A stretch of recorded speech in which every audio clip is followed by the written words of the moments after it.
And welcome back to this July 17th, 2013, Wednesday night edition of InfoWars Nightly News. I want to thank all the viewers and subscribers out there that make so much of this possible. And I would also like to encourage all people out there watching on YouTube later to be sure and pass this very important presentation and film premiere on to your friends and family. Because the film makers have done so much work. We've done a lot of work here at InfoWars as well to help bring you this information, because knowledge is power, and we're wanting to build a free society. Now, I was interviewed probably, 6 months ago for the film State of Mind. And when I saw the final cut, I said, wow, I want to be involved in this. This is really a powerful documentary that shows the history, the present, and the future of mind control.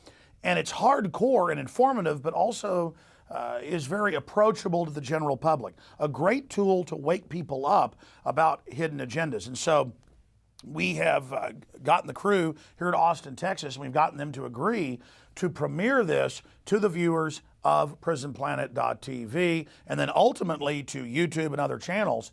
As filmmakers who've put everything they've got into this, I really appreciate their commitment to waking up humanity. So all of us need to work to make sure that this film goes super viral. So we're premiering it here tonight.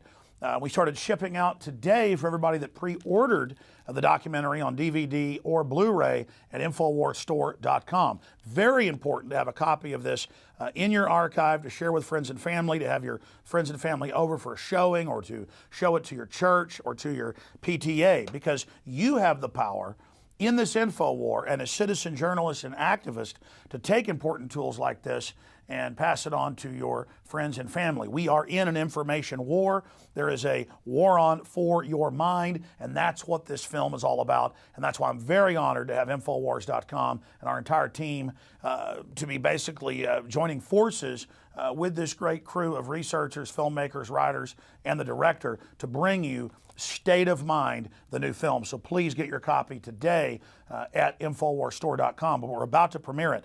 First off, I want to get a short comment from all of you here, most of the crew here, to talk about yourself, what led you to this point, and what they're about to see as we premiere this film to the viewers. Director James Lane, you introduce yourself first and say a few words to the viewers out there. Thank you, Alex. Yes, my name is James Lane. I'm the director of A Noble Lie and State of Mind.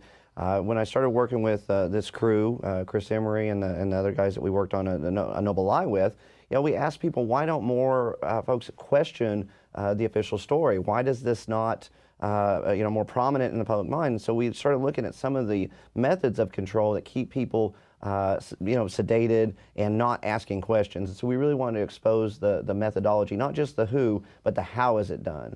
And that was our biggest motivation behind this. Having our roots in street activism, we want to give people tools that they can go out and give to their friends and family that can help wake them up and get them involved. And I should add, you guys have also worked together on an amazing documentary, really the only modern comprehensive film in Oklahoma City, A Noble Lie, and we'll talk more about that with Chris in a moment.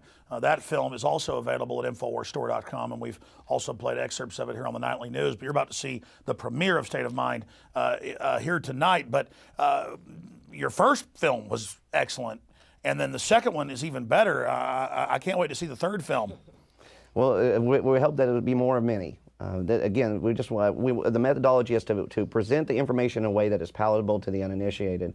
Something that you can show people that it's gentle in its approach, gentle enough that they can accept it and maybe start to do their own research.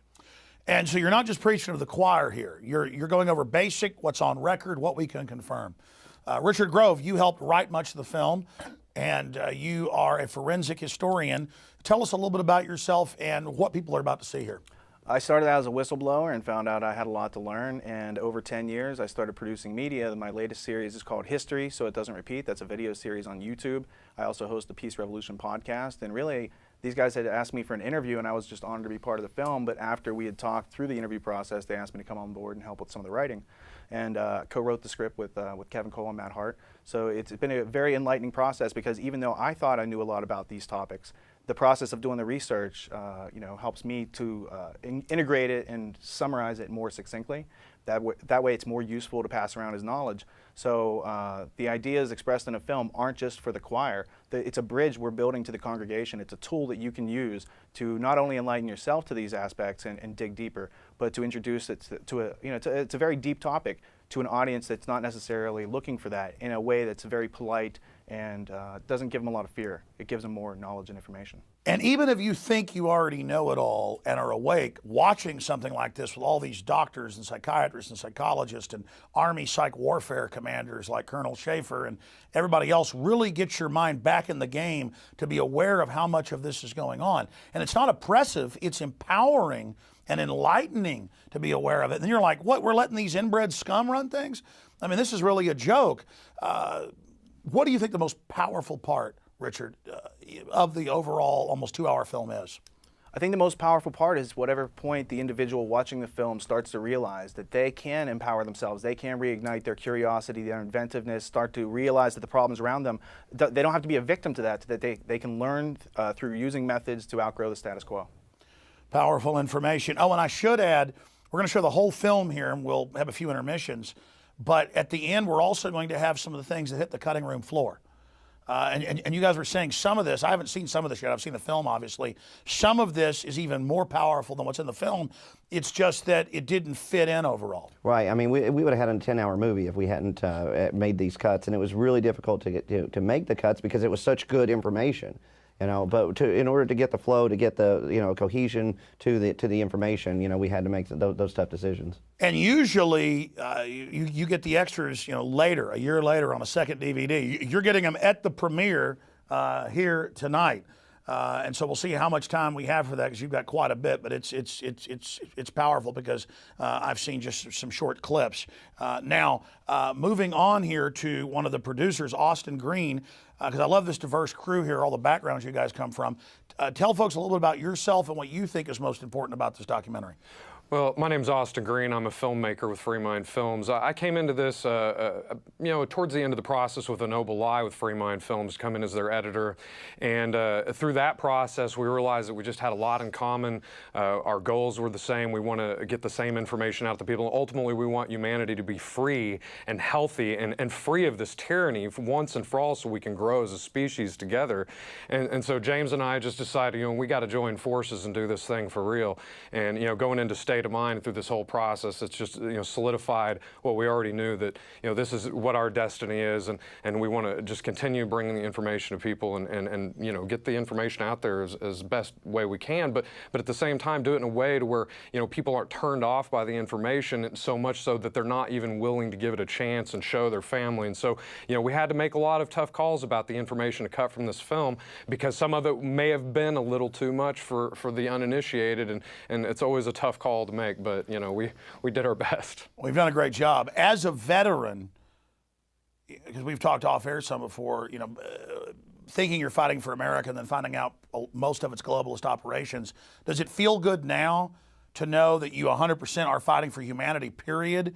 I don't want to put words in your mouth, but we've talked privately before. What is the contrast between being a veteran now and, do you realize, from my perspective, that you're really fighting for humanity now? Well, when you're in the military, that's what they tell you, is that you're fighting for humanity, you're fighting for freedom, and you buy into it. You drink the Kool-Aid like everyone else, and you think that that's what you're doing, and then ultimately you realize there's a lot of hypocrisy going on, a lot of corruption going on, and that's why I got out after my first tour, was because I wanted to do something that I felt was more personally rewarding, and, going to film school, hoping that someday I would get a chance to do something like this. What an evil individual. I know. Oh, right? My gosh, you wanted to, wow, that's horrible. And then pick people you wanted to work with, not be forced in with them. That's absolutely. Terrible. And I think that the result of that speaks for itself. What we've been able to accomplish with so little, it just goes to show everyone out there, you're just like me, you're just like James and Richard and Chris here. You can go out and do these things too. We're not superhuman, we're just human beings that give a damn. A damn. I think that's really the key to this, is that I'm just a regular guy. I started out at Access Television, and I've reached, let's not be conservative, probably 1 billion people one way or another. Including myself. I got started through listening to your show, and that's how I ended up meeting these guys as well. And now you guys reached millions with your last film. You will reach millions one way or another through this, and we're reaching people right now, and they're reaching. This is exciting. Absolutely. Incredible. Tell people about yourself. Chris Emery, filmmaker, been in the business for 31 years. This is the first time that I've had the chance to actually work with one of the best crews in the industry, and I say that hands down.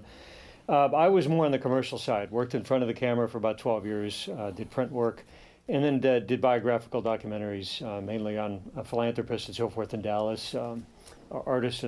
But the Oklahoma City case was the first time that I had to actually do a full-fledged historical documentary. The state of mind psychology of control, I'm brought in more on the logistics and on the co-production end, not so much on the research end, and I'll be helping a lot with the marketing, more so on this end, on this project. So I'm really looking forward to it. We've really stepped up our game, and it was because of InfoWars. I mean, we really have to thank your entire crew. You guys have just rolled out the red carpet for us. And well, it's an important film, and it gets people thinking, and it's our viewers that have rolled out the red carpet for liberty and for justice and for fighting the globalists, and that's how we've been able to do this. Well, enough of us talking for now. We'll pop back a few times during the premiere of State of Mind, and then again at the end, we're going to show you some of the extra information that couldn't fit in the film. So here it is, the premiere of State of Mind, the psychology of control, right now here on InfoWars Nightly News.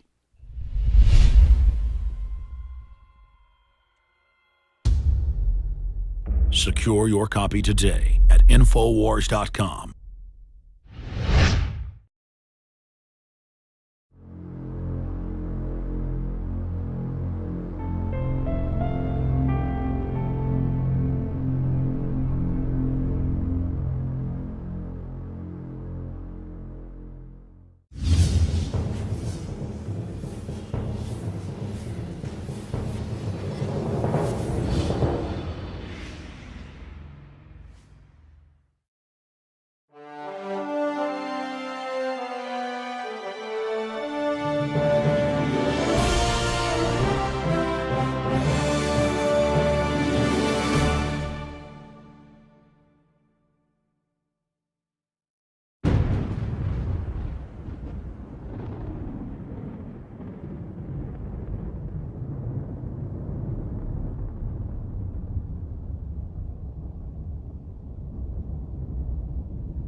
If you don't submit to control, if you're a radical, you're less likely to be loved.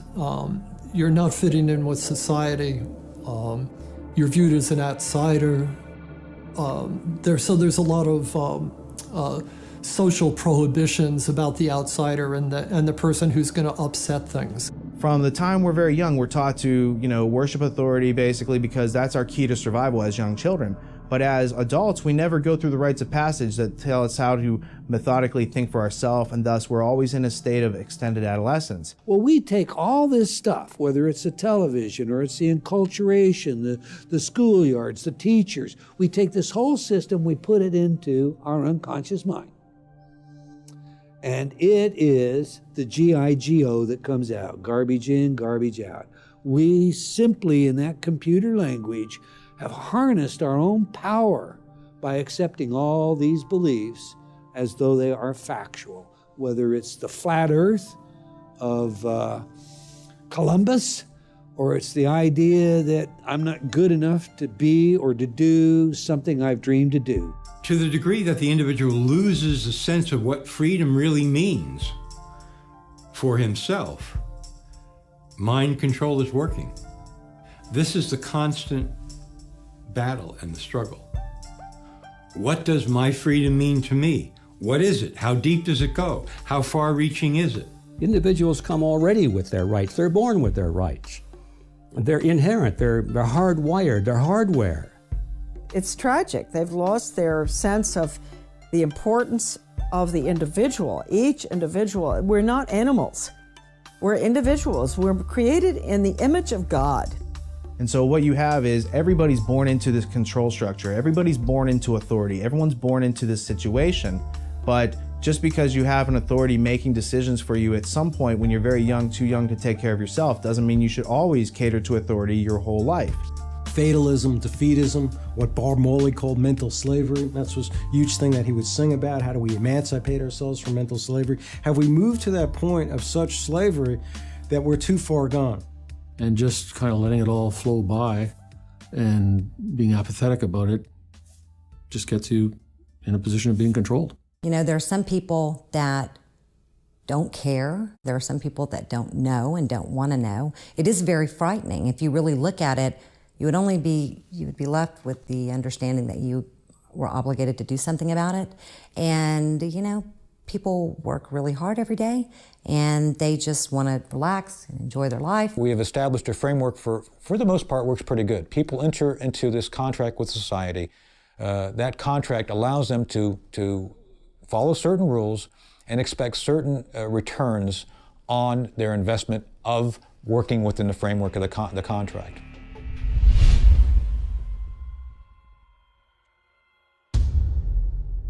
Secure your copy today at Infowars.com.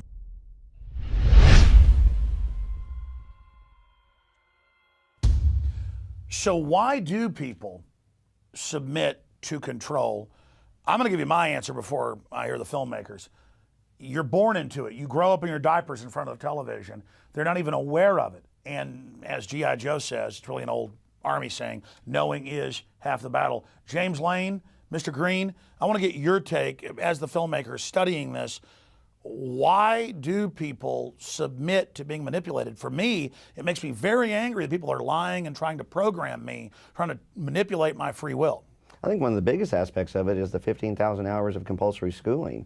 You know, we're taught not to question, we're taught to accept information on authority and regurgitate useless facts, not how to think, not how to be a person and think critically. That's got to be one of the most integral parts of it. I mean, really, you know, from my perspective, especially coming from the military background, is that we control ourselves through societal pressures and peer pressures not to go outside of the box, not to be a critical thinker, but to just accept the status quo and go along to get along, not rock that boat. And so, you know, that's what you see in the military, especially, and the rest of the world, is that we're really all policing ourselves for the globalists. They don't have to do much. They've entrained us so much that we pretty much take care of the job. They set up the parameters, and then we just stay within them. They've done these studies where they've got rats at universities within a steel maze that has little artificial lights and things. They think that's the whole universe. But if they could ever chew their way out, they would realize there's a whole planet around them. And I really think it goes back to Plato's allegory of the cave. Take the military. I find because there's discipline and things in it, people that come out of it and wake up are some of the best folks to work with. But at the same time, those that never wake up are some of the worst and become the enforcers. because they are put through sleep deprivation, they are brainwashed, they are yelled at, they are conditioned. And if you look at cult programming, that's what it is. But I guess the Germans did develop in Prussia what is our modern military system, and they admitted it was a brainwashing system. Absolutely, and that's what you see in our school systems too. I mean, they've just taken that and rolled it right into there, and they treat our children like they're military people. They're training to go to war, and that's probably exactly what they're hoping for. I think that you know, people want to be part of society. I mean, that's a natural you know, thing that we do. But yet we're not given any other parameters, like you were saying. They don't know anything that's outside of that maze. You know, we're not taught to think critically and have original thought. They use our natural capacity. They use the fact that we naturally in a tribe want to conform and be friendly as humans and share. They artificially manipulate that. Yeah, later on in the film, you'll hear Eldon Taylor actually say, you know, at some point you have to ask yourself, when was the last time you had an original thought? And I think that is what a lot of people, it keeps them in that level of control. Now, this next part of the film, I think may be the most important. It deals with the fact that we're being turned into human resources. You know, we weren't called human resources till the 30s. Human resources. Resources for who? You understand that, ladies and gentlemen? So get ready. Here is how the establishment see us.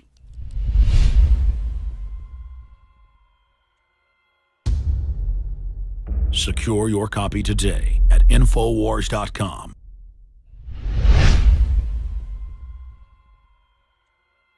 Human beings form habits. At some point in our lives, many of us realize that the lives we are living are not those which we have imagined, but rather lives reflecting others' imaginations, as if we have been unwitting actors in someone else's script. Are we acting out the artificial roles created by others who have successfully harnessed our minds through our habits? To answer that question, one must first learn how the minds of individuals can be harnessed by systems of psychological control. Are the habits reflected by human beings in direct conflict with their needs to survive and thrive in this world? The enormous implications deter many of us from asking these simple questions and finding answers relevant to our daily lives. If we don't resist all of the different information that comes our way and weigh it and use our own mind instead of what somebody else wants us to think, eventually society would become nothing more than automatons, robots. The establishment it's protected itself unless you submit to the saturation indoctrination and adopt all its values. You can't get in. Everyone needs to find out and really think about it. What is going too far? Because all of this is happening so fast, you need to be ahead of the game. They're ahead of the game. Humans subjugate themselves to control because they're born into it. And the tyrants and the social engineers know how to incrementally begin to slowly ratchet up the manipulation, the domination, the oppression, so that people never really recognize it coming. It's the old analogy of the frog in the boiling pot. You throw a frog into a boiling pot, folks in Louisiana will tell you this, a bullfrog, he'll jump out. But if you put him in a cold pot, turn it on simmer, heat it up slow, he'll boil, and he'll never see it coming. Well, I think it has a lot to do with group collectivism. And like, go back to John Dewey, you know, he hated the individual. He hated the rugged individualism of Americans. They had to get rid of that. And Carnegie very deeply involved in that. They even talk about getting rid of that, huh?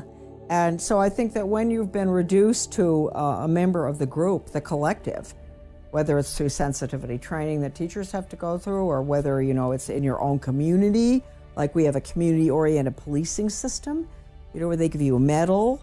If you do a good deed, well, you know, you're part of the collective with the police. I would say in the next 50 years, if large numbers of people don't become consciously resistant to the overall mind control exerted on society, we're going to see many more people who really truly resemble androids. People induce this themselves by looking out at the world and saying, it's too dangerous for me to tell the truth or to say what I really believe or express how I really feel. It's much better if I fabricate a completely synthetic personality that's going to sit back here and remain passive. That's how it works. The idea of short-term gain, basically giving up freedoms. Giving up freedoms is never a good idea. Since the dawn of time, small groups of human beings have instilled artificial circular limitations on the minds of their subjects through the procession of history. Traditionally, the limitations are imprinted on the servile population through a cunning use of language, instruction, and media for the purposes of conquest, social cohesion, and authoritative order by harnessing the human resources of the broad population. Human history reflects countless stories, regardless of what era you happen to live in, and the common thread throughout these stories is that of the struggle between the state, whatever its form, and the individual, the goal of which is to harness and subsume the individual, willingly or unwillingly, into its group collective. The role of authority is a predatory system that sees the individual basically as a unit of energy. The first forms of mind control go back to prehistory. And you would simply have a priest class that developed technologies of herbs and medicine and had a value to the tribe. But pretty soon the priest class would start studying the sky and when there were solar and lunar eclipses and would say, hey, the sun's not going to come back on this date unless you make me king or unless you give me total control. And the people would say, okay, we saw the eclipse when you said it was coming. You know, the snake god ate the sun of the moon. What do you want? I want your firstborn child. Sacrifice him to me. Every culture does that. Every culture at one time or another demands human sacrifice because that's the state or the priest class demanding absolute, total fealty and submission to it. Mind control has existed since the dawn of time. Only the methods have changed. Elites have always known, if I can control the minds of my people, I control them.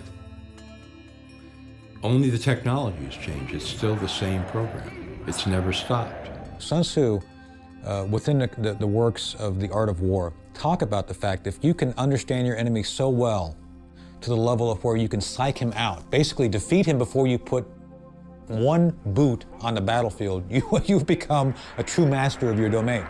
The Greek author Plato embedded several key characteristics of ruling groups in his monumental work known as The Republic.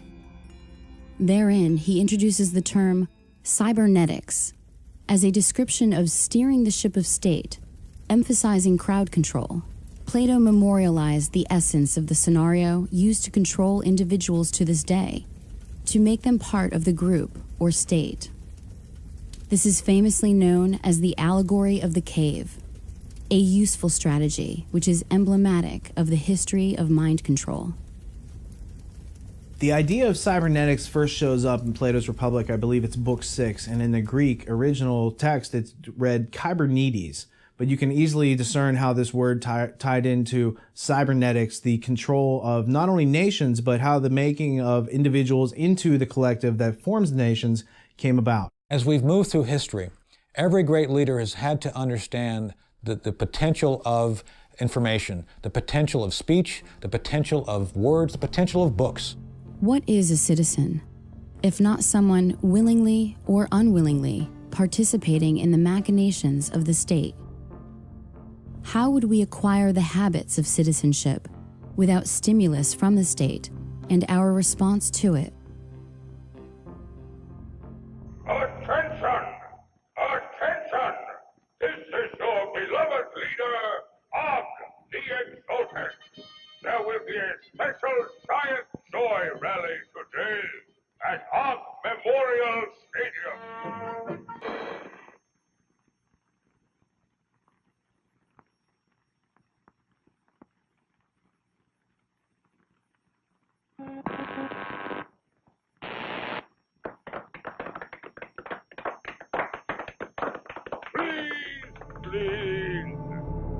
In an attempt to assist the state, a 14th century Italian named Niccolo Machiavelli crafted several books intended to help the ruling elite dominate their subjects with the most effective psychological warfare techniques available to the world at that time. And he was trying to convert the Medici family into hiring him to provide political advice. Conspiracy is the story of history. It's the story of plunderers taking care of people who produce. They claim to take care of them through government, which doesn't give you anything, it doesn't take away first. So it's not creating something out of nothing. It's very real what they're doing. They're taking your rights or taking some people's rights and adding more to someone else's rights. Concurrent to Machiavelli's efforts, the consequences of tyranny were sowing the seeds of liberty throughout Europe, with authors like Etienne de la Boétie of France leading individuals to consider their situations and discover effective means to achieving liberty for all. So this whole idea of Machiavelli telling the ruling elite how to do this in a more efficient and effective manner without people directly knowing about it. But his mistake is that these books get out there and other people start to read these books because it's not just the ruling elite. This starts to have an influence in Europe. You've got a character named Etienne de la Boétie who writes a discourse on voluntary servitude. And basically what de la Boétie does is he shows you that everything that Machiavelli told the ruling elite about how to control you is undone when you understand it to the nuts and bolts level, where you can then withdraw your consent, and that only then are you free. We control you. We control your mind. We make you believe you have no creative power. We make you forget you have imagination, which is the core capability from which you can invent your own reality.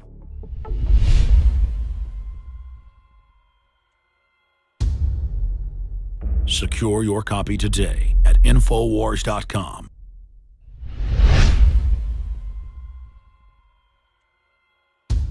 And we're back with the crew of Free Minds Film. Again, I'm your host here on Infowars Nightly News, and we're premiering here the film State of Mind. We're going to go right back to the film here in just a moment. But first off, talking to Richard Grove and Chris Emery from the film, I want to get more into how amazing this is that we allow our resources to be collectivized. In France, it's over 80%, and the government gives part of it back with strings attached and actually says, we're giving you this, when all they did was steal it. It's just all of it is so fraud-based. Well, it's a reflection of the scientific management of society, which started in the early 1900s. I think Frederick Winslow Taylor is the person that's credited with that. But it's all about using the scientific data to dissolve the family boundaries, the boundaries of the individual, to break down the individual so that they don't think of themselves as an individual, they think of themselves as part of a group.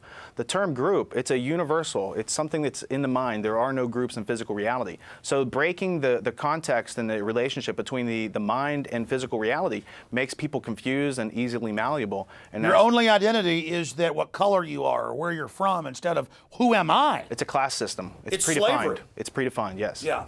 Okay, so the other idea that breaking down the family will benefit the scientific dictatorship is the power of the individual has to be harnessed. The power that you have, your attention, your focus has to be misdirected toward things that you don't really need in your life to survive. And once they can do that, that is benefiting some third party that you haven't even investigated yet. So really, what they're doing as far as trying to break down the individual is it's an info war that goes on in your mind. But once you know about it, then you can start to outgrow that and grow in the right direction toward the truth, toward reality, toward knowing thyself, which is really the mission of every individual human soul on this planet.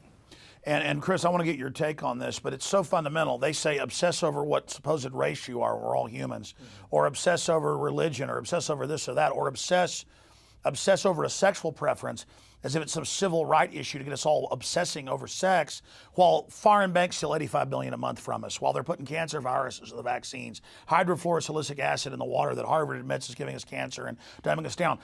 So we're not thinking about the real attacks we're all under by the social engineers. They give us all these balkanized fake reasons to fight with each other. And that all comes down to eugenics. And what is the end goal? What is the end game of these people that perceive that they're in power? And it's getting the population down to something that they want, whether it be 1 million or 500,000 or something. They call it manageable. Exactly. One thing that I was thinking about when Richard said that, this all came into play in the early 1900s, a lot of folks don't realize that the Women's Voting Act came into being not because they wanted to give women the ability to vote, is that they wanted them to get out there and get into the workforce so they could collect taxes. It was a whole other segment of society. And have the state raise the children. So that in and of itself was a financial human resource. People have to understand that we are being taken advantage of on so many levels, whether it be the financial or eugenics. This movie breaks that down into simple terms where you can understand, okay, well, at least this is what I could study on to expand on what's going on. And it makes it a lot easier to understand. Absolutely. We're going to go to the next segment of the film right now, and we'll be right back.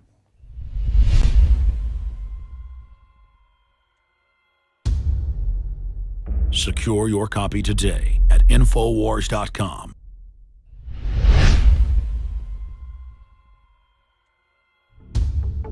The myriad components of collectivism combine to form a comprehensive system for transforming the individual into a cog within the machinery of the state. The first step is to remove self-reliance, thus creating dependence on the state or collective. The next step is to create a motivation based on fear of scarcity, as opposed to creativity and productivity. Remove the systems of autonomy, creativity, and self-teaching, which help create individuality in the first place, and the void is filled by the will of the collective. Nature abhors a vacuum, and the mind is no different. Innovative and enigmatic German philosopher of the 19th century, Georg Wilhelm Friedrich Hegel, observed that human history could be manipulated to create a contrived outcome. Hegel's essential observations of the methods by which history may be authored by a small group translate into a world in which an individual's choices may be engineered away from his needs. How to engineer the opinion of the American people so that they would fully endorse, not only endorse, but demand a war. There's another one. Another plane just hit. Right, oh my gosh, another plane has just hit. It hit another building. Flew right into the middle of it. Explosion. So it's problem, the people then beg for it, that's reaction, and then it's solution, which is centralizing more control. Create the problem, people scream, you couldn't impose any solution you want on people. One recent practical example of the use of Hegel's method for control is that of the infamous underwear bomber. I'm Kurt Haskell. I'm a Michigan attorney, and I'm more well known as being the main eyewitness to the underwear bomber event on Christmas Day 2009. I saw two men approach the desk. One looked like a poor African man, or maybe late teenager, and one looked like a wealthier Indian-looking man who had on a tan suit. They were walking together, and I just thought they were a weird pair, and I was wondering why the two were together, and I listened to their conversation as they went up to the desk and talked to the airline worker. When they went up there, just the Indian man spoke, and he said, this man needs to get on the flight, but he doesn't have a passport. And then the airline worker said, well, he can't get on the flight without a passport. And then the Indian man kind of argued with her, saying, well, he's from Sudan, and we do this all the time. The student from Nigeria smuggled explosives onto a flight in his underwear. Prosecutors staged a demonstration of what might have happened, but something went wrong. Abdul Muttalab's trousers burst into flames. Passengers and crew grabbed him. The plane landed safely. A source has confirmed that Farouk Muttalab is the son of Alhaji Muttalab, former chairman of one of Nigeria's biggest, wealthiest and most respected banks, First Bank of Nigeria. As soon as this happens, we see Mr. Chertoff all over the news and TV everywhere promoting these body scanning machines. But there are a few things we could do to make things better. First, we could deploy the scanning machines that we currently are beginning to deploy in the U.S. that would give us the ability to see what someone has concealed underneath their clothing.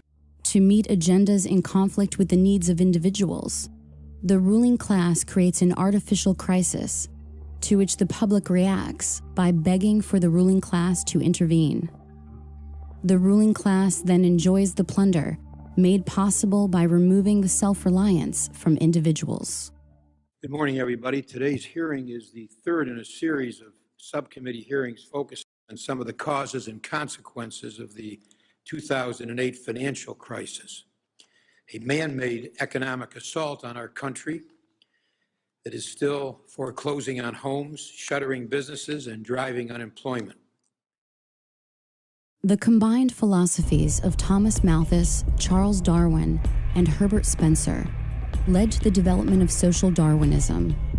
Social Darwinism grafted the concept of the survival of the fittest onto the larger social framework.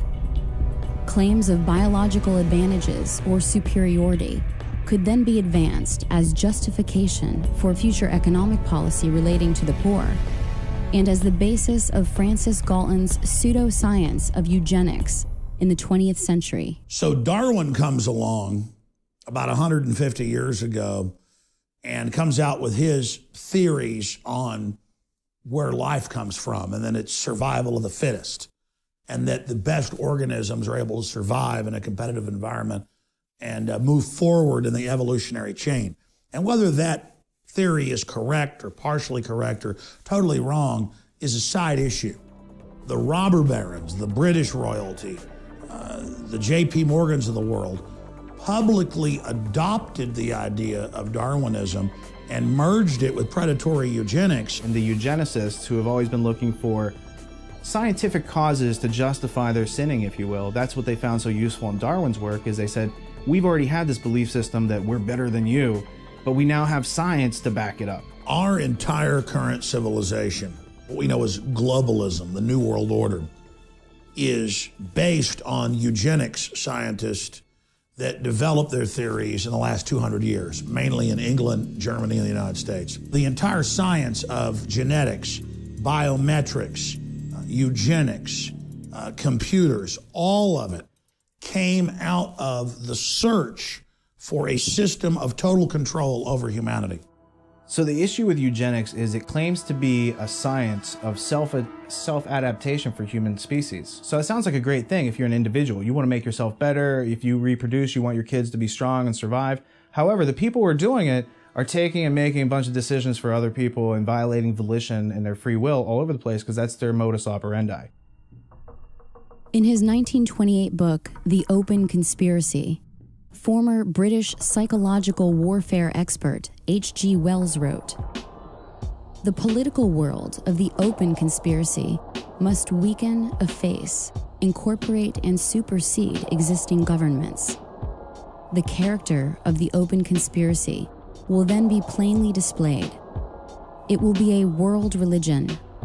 This large, loose, assimilatory mass of groups and societies will definitely and obviously attempt to swallow up the entire population of the world and become a new human community.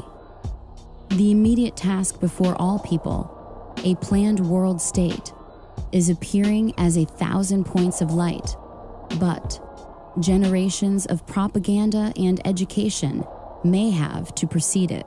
The government of England put massive funding towards the study of humans, and not just medicine, but human behavior. And so all the sciences that the British Empire used on countries that it was attacking and regions it was conquering were also turned inward against their own populations. In 1948, Eric Blair, the British journalist and author who assumed the nom de plume of George Orwell, wrote the iconic dystopian novel 1984. In it, Orwell outlined a collectivist future governed by technocrats, in which a Big Brother totalitarian state maintains control of society through constant panopticon-inspired surveillance, fueled by a perpetual war and emboldened by both covert and overt forms of mind control and mass persuasion. The premise of the panopticon, it was an architectural design that was set up to maximize the power of surveillance. So if the prisoners didn't know, they could never tell if they were actually being watched at any one time, so they would have to assume that they were always being watched. Through 1984, Orwell introduced the concept of newspeak into popular culture, a debased language structure that would suppress the ability of the masses to upset the power of the state by regulating their thoughts through an illusory police force known as the thought police. Orwell's notion of doublespeak demonstrated the cognitive dissonance inherent in tyrannical structures. As the meanings of the words change, the meaning in society is lost. And fortunately, we have been able to raise our standard of living without sacrificing the spiritual side of life, which means so much to the American family.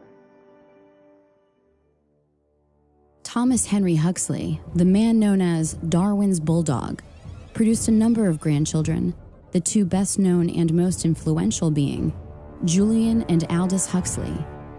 Sir Julian Huxley, an evolutionary biologist, was elected as the first Director General of the United Nations Educational, Scientific, and Cultural Organization, and also served as both Vice President and President of the British Eugenics Society. So the Huxley family is highly interesting because T.H. Huxley is the teacher over H.G. Wells, who becomes a famous protege. But Huxley's whole family is not only intermarried and working on these eugenics ideas themselves, but they have, he has a famous son and grandson and all sorts of famous cousins that tie into the Darwin-Wedgwood family. So notably, you have Aldous Huxley, who coins the phrase Brave New World in 1932 with his novel, which is really describing a technocratic future by which people are pharmaceutically drugged into loving their servitude. I think what is going to happen in the future is the dictators will find, as the old saying goes, that you can do everything with bayonets except sit on them. That if you want to preserve your power indefinitely, you have to get the consent of the ruled. And this they will do partly by drugs, as I foresaw in Brave New World, partly by these new techniques of propaganda. They will do it by bypassing the sort of rational side of man and appealing to his subconscious and his deeper emotions and his physiology even, and so making him actually love his slavery. I mean, I think this is the danger, that actually people may be in some ways happy under the new regime, but they will be happy in a situation where they oughtn't to be happy. Leveraging the fact that the 20th century opened up numerous avenues for shaping and controlling the thoughts and behaviors of the population, the ruling elite contrived new ways of obscuring useful facts while peddling useless ideas to the American people. Advertising, in addition to fundamental changes in education, produced a population of non-thinkers whose false understanding of basic concepts instilled through public schooling led to generations of people who feel they are magically endowed with the ability to somehow attain knowledge without first observing the landscape of available, credible evidence. One such artifact of credible evidence which demonstrates that our lives are being scripted by the ruling class is a 1966 textbook authored by Georgetown professor Dr. Carroll Quigley, titled Tragedy and Hope, A History of the World in Our Time. In it, Quigley details a secret society partially funded by central banker Lord Rothschild, enacted by Cecil Rhodes and led by Lord Alfred Milner in the Round Table Journal of International Affairs, which Quigley terms the Milner Group. The first questions most people ask upon hearing of such a book are, why is it so important? And why do so few know about its existence? This is a key book. It's almost like the Rosetta Stone to decode everything they're doing. It's over 1,000 pages long with incredible, documentation in the bibliography of how this ruling elite based out of Britain is using a full spectrum dominance model to fund the communists, to fund the fascists, to fund the Democrats, to fund the Republicans, so that there looks like there's a choice, but everything really is moving towards collectivism for the general public, while the elite themselves are exempt from all their own rules. These are the ideas of people who plunder that care not about laws or boundaries or nations or your rights. They see might makes right. And so when Cecil Rhodes goes in and creates Rhodesia, and, you have South Africa and the De Beers whole cartel of diamonds and gold. And then you look at who Cecil Rhodes left his will to, who funded him to go down there and do that. You keep coming back to the historical central bankers that have been manipulating world events as we've been taught them for at least since the beginning of our country. 1776, 1790 is when they start to gain a foothold. They then come over in the 1820s, 1830s, 1840s, pre-Civil War, gain a stronger foothold. And by the end of the Civil War, we're completely switched over to a system that we had fought 60 years before to overthrow. Once the power structure got all the best and brightest students of the world and put them through Rhodes Scholar type programs, not just in England, but in other nations, they could then control the brain trust and have a fully programmed new generation to take control of the governmental, corporate, and media systems to carry out the program. Their goal was to dominate all of those major power centers quietly behind the scenes. And by moving the leadership in a certain direction, then they knew that they could control the masses without the masses even knowing that they're being dominated and led by a very small, powerful elite group. In further pursuit of the science of controlling human resources, the last will and testament of Cecil Rhodes spawned the Pilgrim Society in both America and England, which created a global brain trust. Its goal? To assert global control by dividing its tasks into working groups, such as the Council on Foreign Relations, Bilderberg Group, and Trilateral Commission throughout the 20th century. In more recent history, the long-held beliefs of the ruling class regarding control of the individual's body by the undermining of his mental abilities were then furthered by the technological breakthroughs of the 19th and 20th centuries. In the 19th century, the Prussian government conducted research into the study of how to make individuals compliant cogs in the machine of their conflict-based empire. Prussian psychologist Wilhelm Wundt determined that the individual human being has no soul and can thus be programmed like an automaton or robot. You see, the social engineers don't need us under social Darwinism. We're scum to be removed. We are seen as nothing but biological androids or replicants from the Philip K. Dick book, Do Androids Dream of Electric Sheep, turned into Blade Runner. We're just seen as dumbed down biological workers. When individual identity has been forsaken, it is much easier to compartmentalize the minds of those being controlled.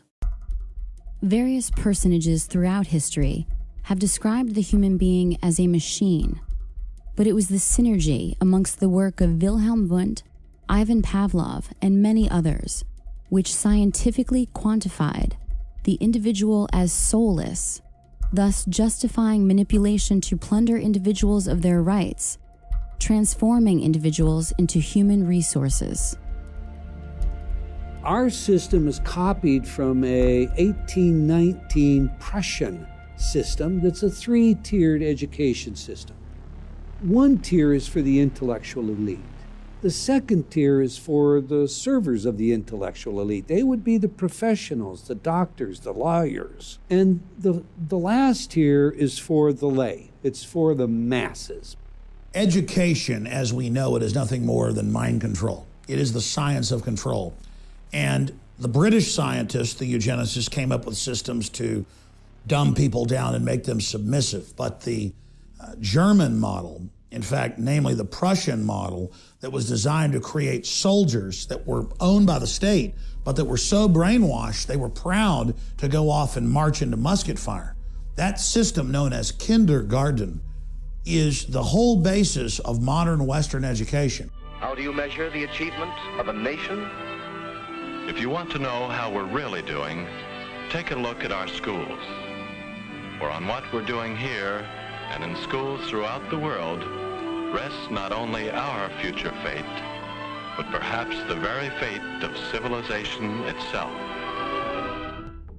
Building upon this dehumanization of individuals to the animal state of stimulus response, Russian researcher Ivan Pavlov and American researcher John B. Watson conducted experiments based on classical conditioning, a simple manipulation of reflexes under observable conditions.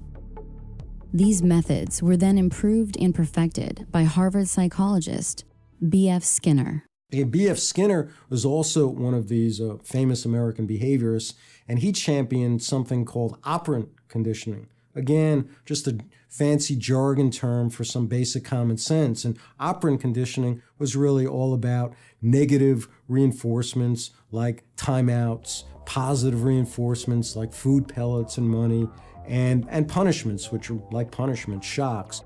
This operant conditioning doesn't work so good on anti-authoritarians, people who challenge and resist authority. And later on, research has shown that operant conditioning works best on people who are dependent, infantilized, in other words, made like children. When you ask yourself, as a teacher, as I have at the college level, what have I got that my students want? It's sometimes a pretty discouraging question. But you can discover things which will be reinforcing to students at any level. And that has been done. A great deal of progress has been made. There are things in an ordinary, even say a ghetto classroom, lower grades or high school, that can be used as reinforcers. You can have special foods at lunchtime, access to play space, privileges to associate with other kids of your choice. More and more of these things have been brought into play as the kinds of contrived reinforcers that can be used temporarily to get the kinds of behavior which will then eventually have their own natural consequences, which will be reinforcing. One of the notable things that separates human beings from other inhabitants of this planet that we call animals is our ability to form questions. And that allows us to remove ourselves from certain types of control. Now, animals are subject to many of the same sort of stimuli that can train and condition them to give you, you can make a pigeon, according to Skinner, that appears to know how to read and respond to lexicons. So it gives the appearance that the pigeon can read or that the fleas are trained, but really all you're doing is, reinforcing a random schedule of conditioning, taking natural characteristics and harnessing them. So what you see in the 20th century, not only with the eugenics crowd and all these other things that we've talked about, what you see is they go after the root cause of humanity. The root cause of humanity is that we've learned to, speak amongst ourselves, and we've learned to observe reality, remove contradictions, and get to that which exists. When somebody obscures that feedback loop between you observing and testing it out and verifying it, when someone obscures that, they can take total control of your awareness. These methods of classical conditioning had advocates in other fields equally or more influential. Soon, the field of compulsory education would teem with the ideas first spelled by these social engineers. These children are being taught to accept uncritically whatever they're told. Questions are not encouraged. How can you ask such a question? Have you got a textbook? Yes, ma'am. Does it say here that our law courts are always just? Yes, ma'am. Then how dare you question the fact? Sit down. And so we aren't surprised when... But it must be true. I saw it in this book right here.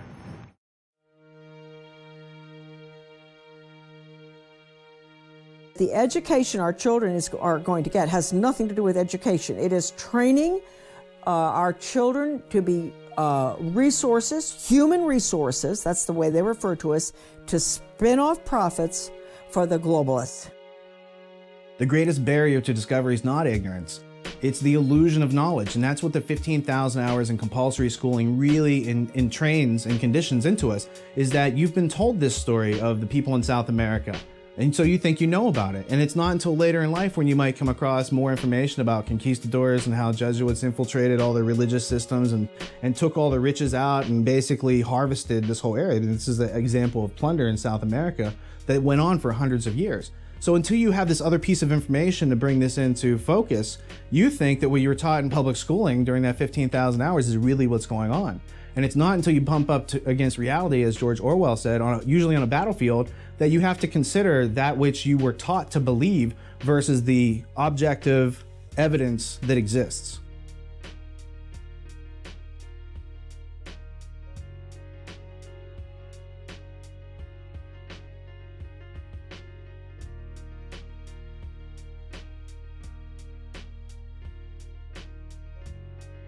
John Taylor Gatto was an award-winning educator in New York who took kids that couldn't even read or write, were headed for prison, and made them top-level students. And then he discovered that he was shut down by the big tax-free foundations so that he couldn't teach the children this information. He discovered that it was by design that they were dumbing people down to make them subservient biological androids or replicants. That's what we're seen as. But now we're obsolete. We're to be phased down the new robotic systems, the drone aircraft, the drone submarines, the drone ships, the drone robots on the ground. We're all being conditioned, all being acclimated for this.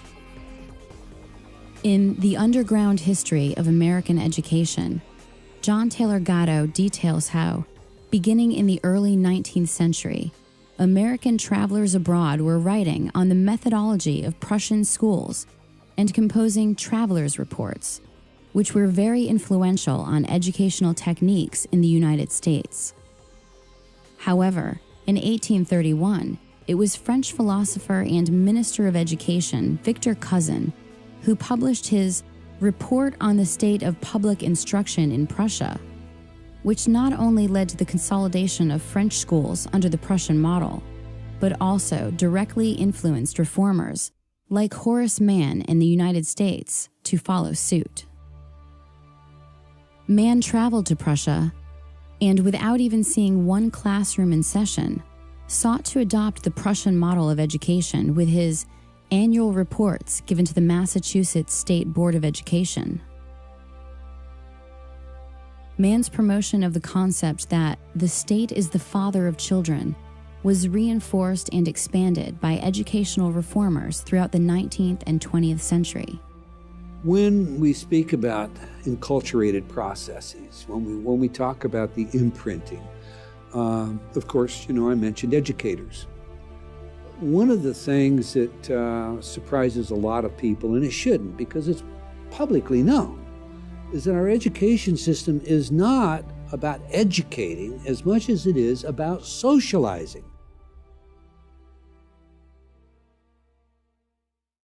Like the duckling in the chicken yard.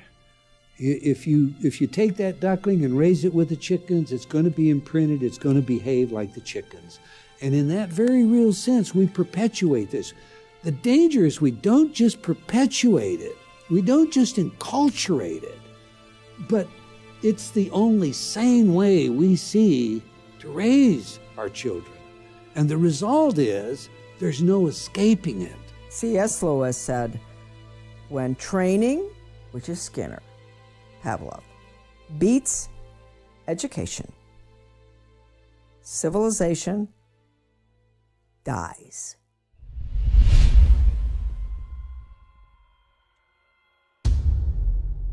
Secure your copy today at Infowars.com.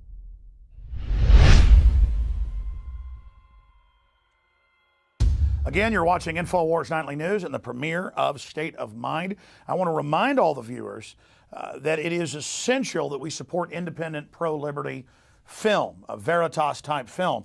You can buy State of Mind on DVD or on Blu-ray at InfoWarsStore.com or by calling toll-free 888-253-3139. Again, that's 888-253-3139. Or again, simply becoming a subscriber to PrisonPlanet.tv. We'll also have it archived here on the site. But it is so important that you vote with your dollars. The globalists take your money and give it as stimulus to MSNBC to put out anti-family, anti-self-defense, pro-tyranny messages. Same thing goes on with National Public Radio. We're not funded by that. We're funded by patriots who love freedom worldwide like you. So I want to thank everyone that is a PrisonPlanet.tv subscriber. We have Operation Awaken the Sleeping Giant, one membership, $5.95 a month. 11 people can log on with the same username and passcode. And I want to encourage you all to go to InfoWarsStore.com and get your copy on DVD or Blu-ray so you also have that in your library, in your archive. And again, most filmmakers I have on, most filmmakers who I sell their film, do not authorize us to A, premiere it here on the show, in the Nightly News, but B, put it on YouTube. But they have authorized us to put this whole discussion in the film tonight on YouTube because they want to reach people. That's the currency they're looking for, is to free minds, to empower people. That's civilization. Slave-based systems want to keep people in the dark. And going back to Richard Grove, the writer, and Austin Green, one of the producers on this, I just don't get, we talked about this on the radio last time you were on, using knowledge to suppress people when my great thrill is empowering them. It is the ultimate in selfishness. Then I want to talk about what are the methods of conditioning and dumbing down in the classroom.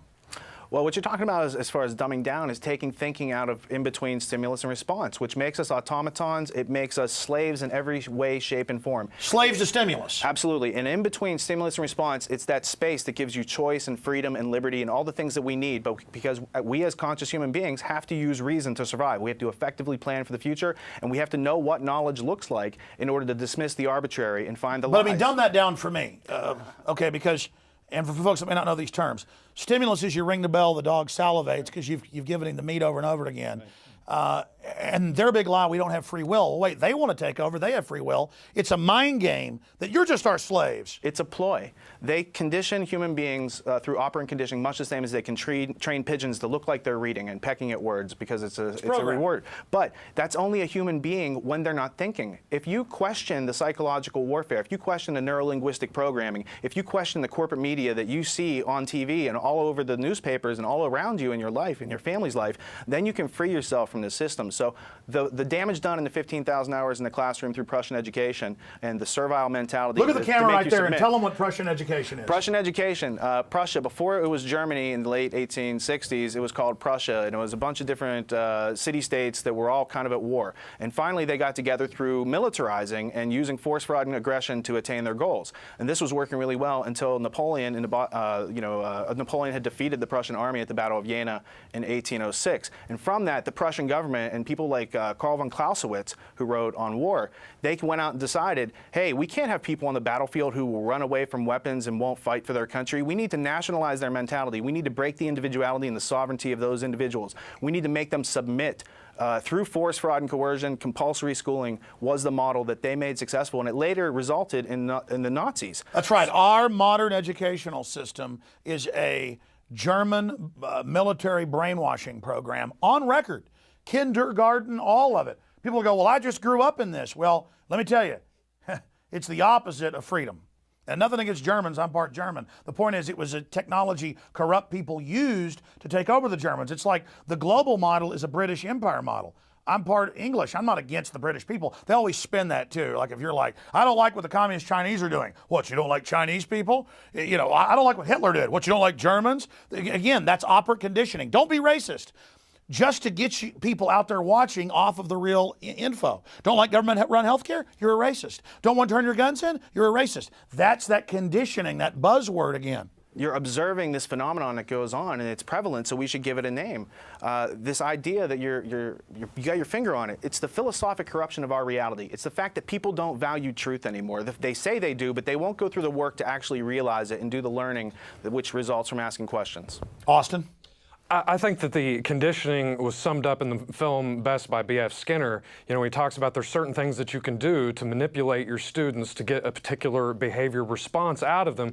And then once you do that enough, once you repeat that over and over again, eventually those behaviors become self-reinforcing. Like we were saying earlier, we all police ourselves. And so really, they don't have to continually do this. All they have to do is get you up until about 4th grade. And they've got you so trained at that point that once you enter into high school, you're doing it on your own. And so really, we just see that repetition of taking away your individuality. Anytime somebody in school tries to speak an original thought or question what the teacher has to say, they're immediately punished. They're immediately chastised, and this happens over and over and over again. And it's this worship of authority where they've done, as you know, 2 different, covered in the film, university experiments, where people would kill people under orders because an authority figure told them.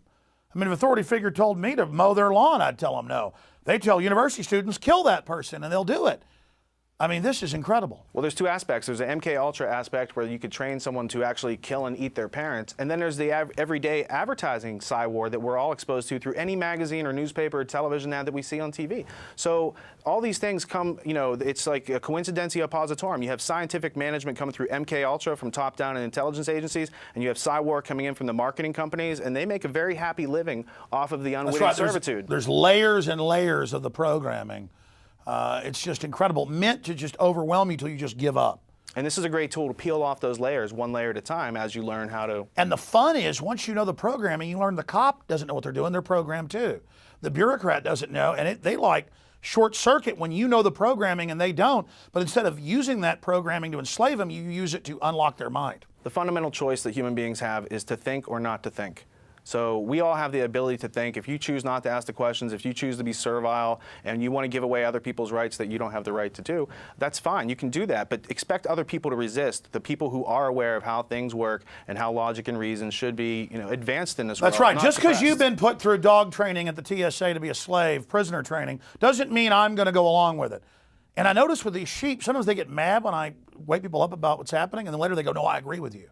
It's like once they see me not bow to their peer pressure, they have like mass Stockholm syndrome, then they grovel to me, and I go, no, I don't want you to be my prisoner. I don't want my kids growing up in a world with a bunch of slaves. Stop acting like that. It's pathetic.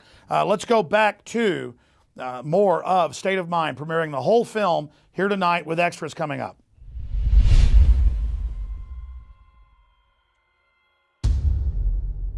Secure your copy today at Infowars.com.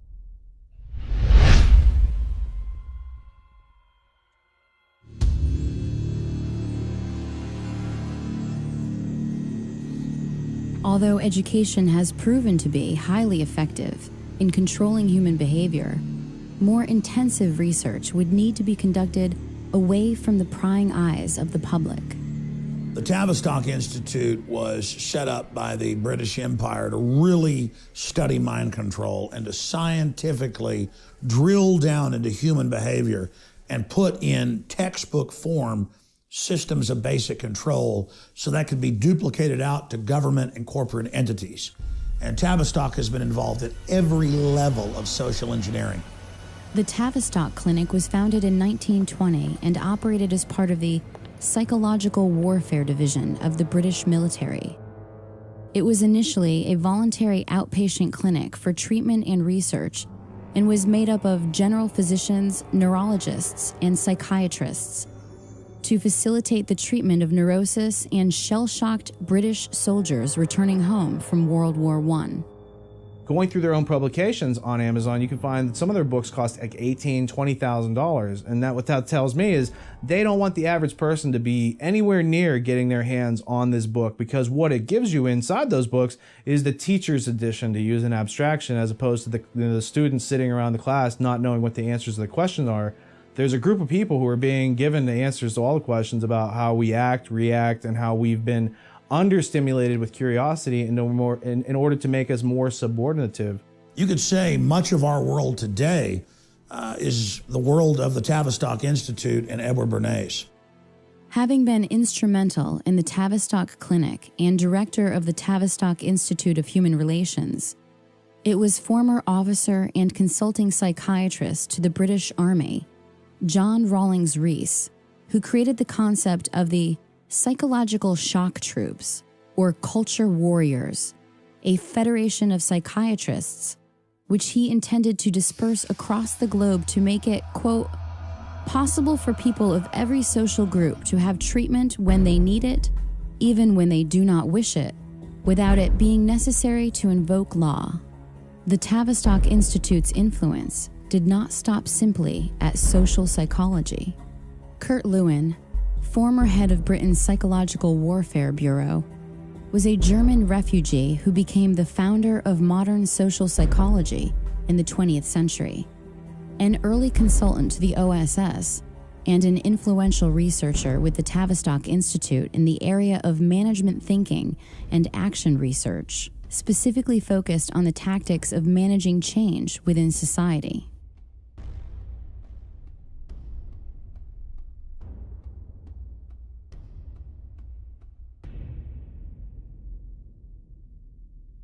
No organization of the size and scope of Tavistock can operate for long without ample funding.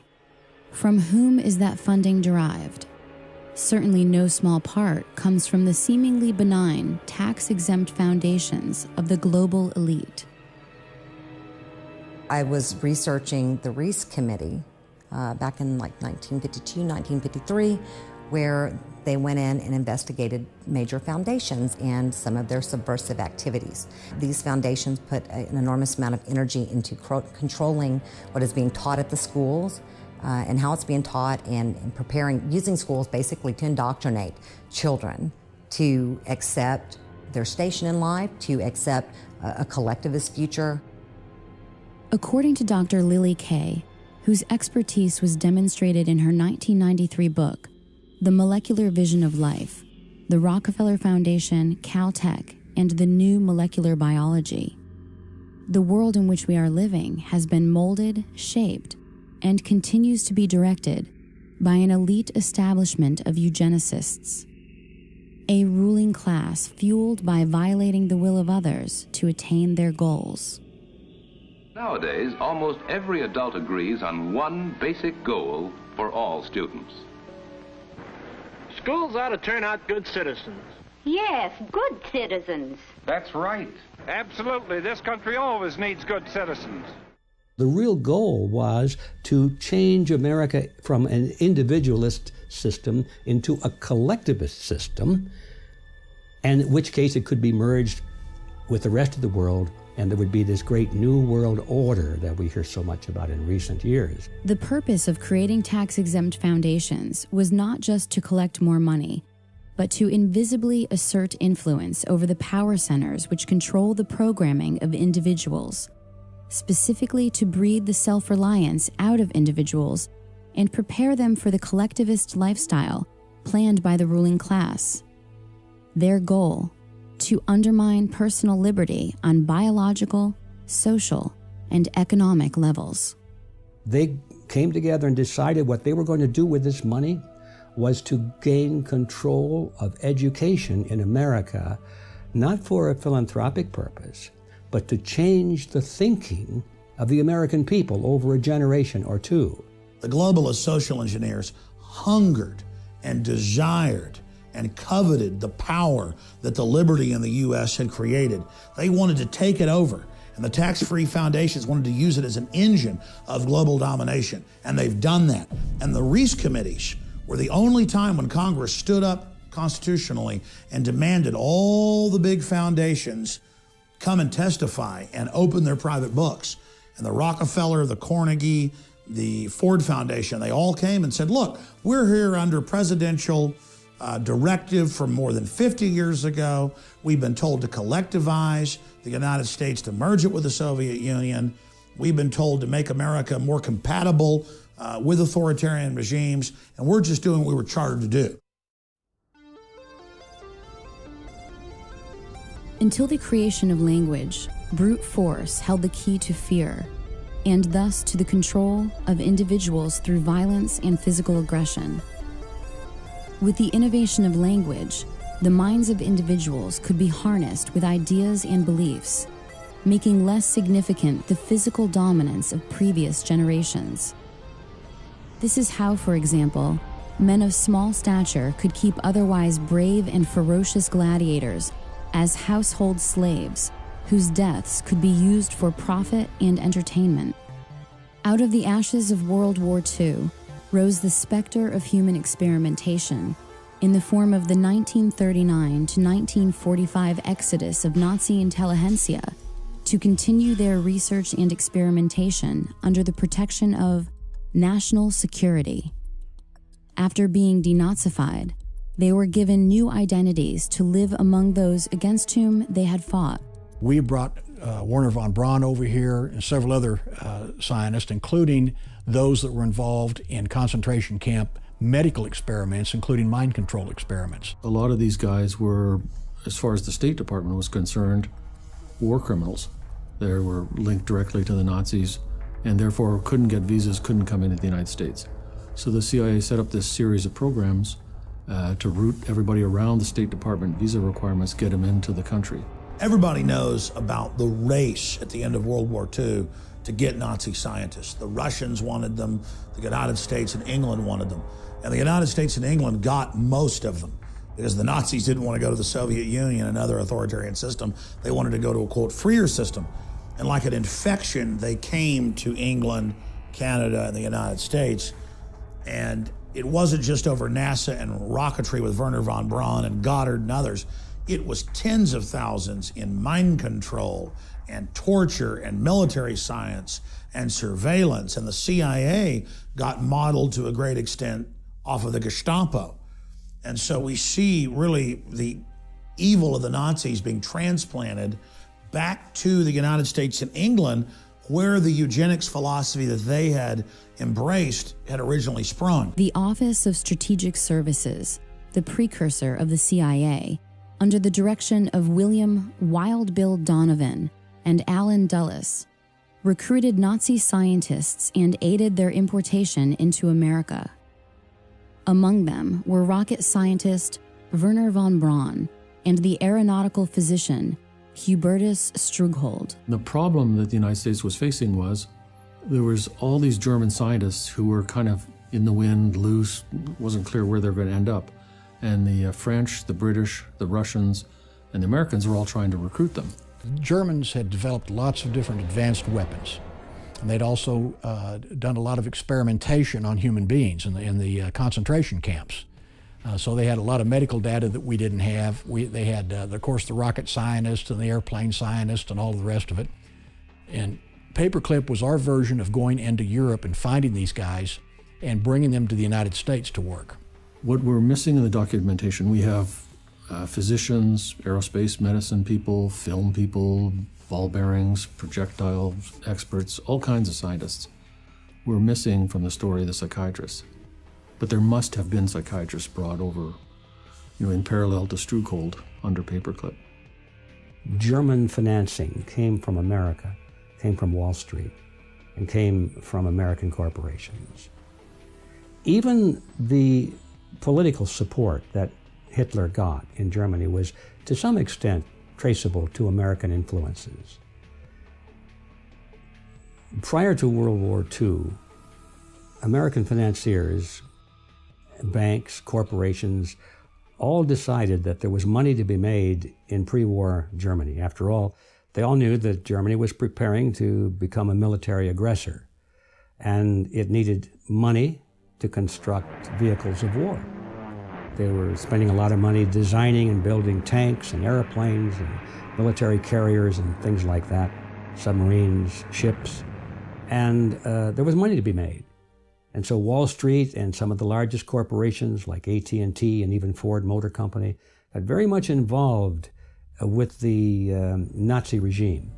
The experiment that went on became known as Nazi Germany starts in World War I and the Versailles Treaty in Paris 1919, basically giving the Germans the short end of the stick, giving them war reparations that they can't possibly pay, totally unrealistic.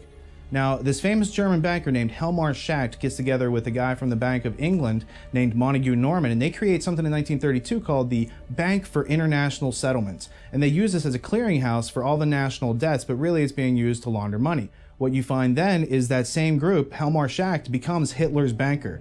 So Hitler is totally financed by these people who are making their lives out of pulling the wool over other people's eyes. And at the same time, they want to have the National Socialist experiment to test out the Prussian education system that they're using and about to roll out all over the world.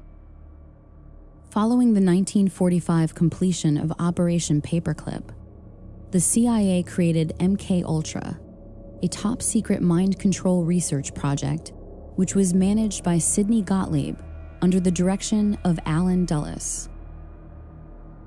The program began in the early 1950s, was officially sanctioned in 1953, and officially terminated in 1973.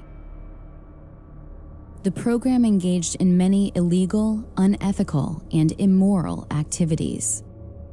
In particular, it used unwitting US and Canadian citizens as its test subjects, which led to controversy regarding its legitimacy.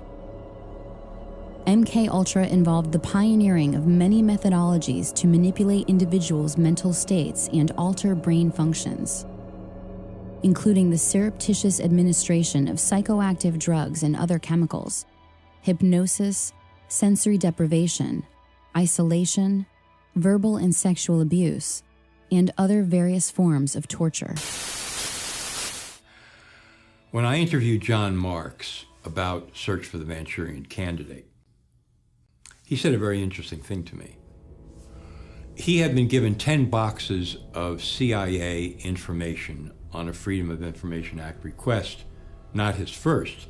He had been trying to get this kind of information on the mind control program of the CIA in the 50s, 1950s, for a long time.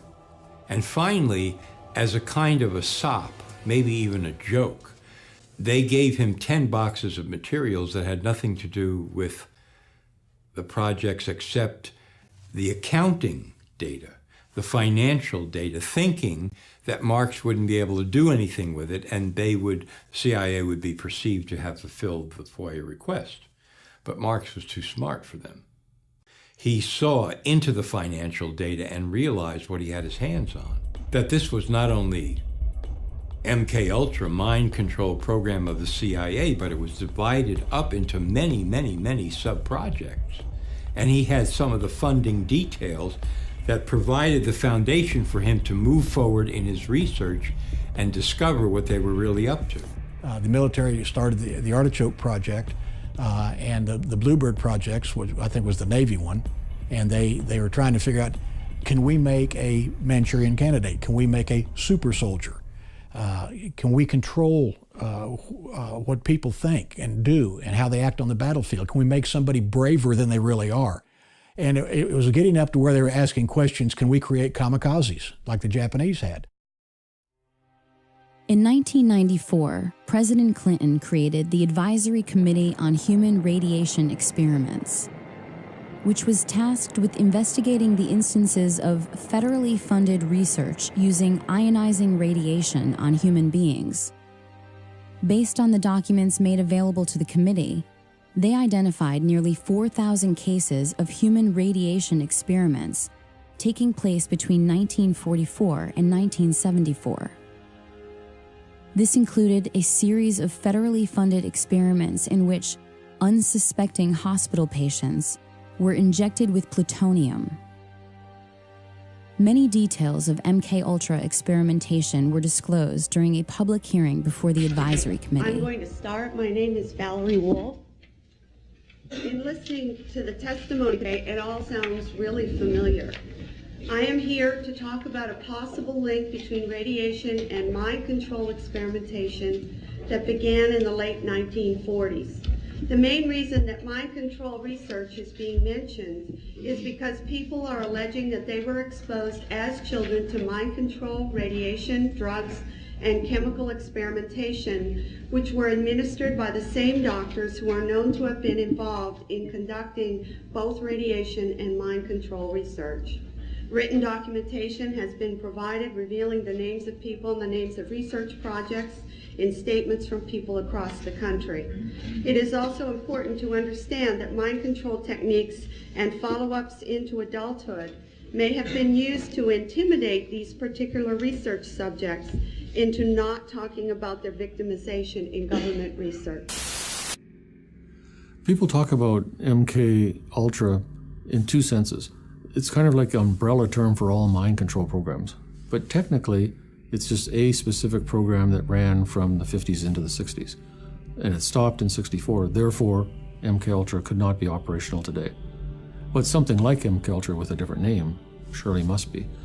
And I don't think there's any doubt in my mind at all that clearly mind control methods are used at Guantanamo Bay. I mean, there's all the hallmarks of mind control. There's hooding, there's forced sitting positions, there's sensory deprivation, sleep deprivation, all kinds of attacking the person's belief system, sexualizing the interrogation, subjecting them to things that go against their religious faith, probably hallucinogens and drugs, can't document that, waterboarding. So all the components of a mind control program are in place there. The hearings weren't really about that. And the women didn't have solid documentation, but they told the kind of stories that I hear over and over from mind control victims. So Claudia Mullen and Christine Nicola get up on the stand in Washington and they say, yes, radiation, but it was only one part of mind control experiments that we were subjected to by the U.S. government starting out when we were children. And then somebody on the committee said, from what I've been told by witnesses, pretty much, thank you very much, and now we move on to the next witness.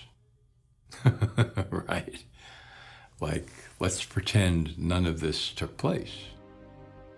In the 19th century, Franz Mesmer's brand of hypnotism entertained countless audiences, which consequently evolved, both covertly and overtly, throughout the 20th century. CIA's Dr. George Estabrooks, a graduate of Harvard University and a Rhodes Scholar, finally created methods of reliable hypnotism, enabling its application to the science of social control. George Estabrooks was a Canadian-born psychologist whose career was at Colgate University in upstate New York. As early as 1943, in his textbook Hypnotism, he described in great detail, going back to the Second World War, taking Marines or other military people, using hypnosis and other programming on them to create a new personality. So he calls that Jones A and Jones B. And the new program personality would be given an assignment, which could be a courier, penetration, any kind of assignment. And the out front regular person would have total amnesia, complete lack of knowledge of the assignment.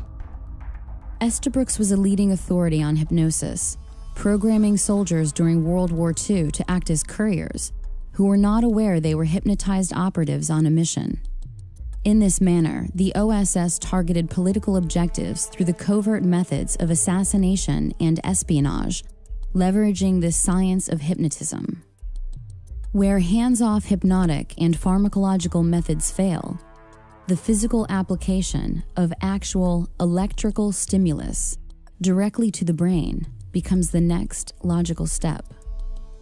In 1964, Yale neuroscientist Jose Delgado implanted radio-controlled electrodes into the brain of an aggressive bull in an attempt to control its behavior in a ring with a matador. With the push of a button, Delgado himself was able to stop the bull in mid-charge. He didn't stop with the bull, but also conducted experiments on cats, monkeys, and even human test subjects. You had people as young as 11 he was doing this to. One was a 16-year-old girl, and there's pictures in his books where she's kind of staring off into space, vacant. Another she's strumming on a guitar. Another she's pounding on the wall, all based on what button he's pushing on the transmitter box. Delgado developed what he called a stimoceiver that allowed him to target specific emotions and regulate behavior by aiming radio stimulation at different regions of the brain. His idea of the future is, and this he was totally serious about and described in detail, we're going to put electrodes in the entire population, except probably Dr. Delgado himself, and a few elite generals, and we're going to control the entire population. And this is not going to be fascism, this is going to be the next step in evolution.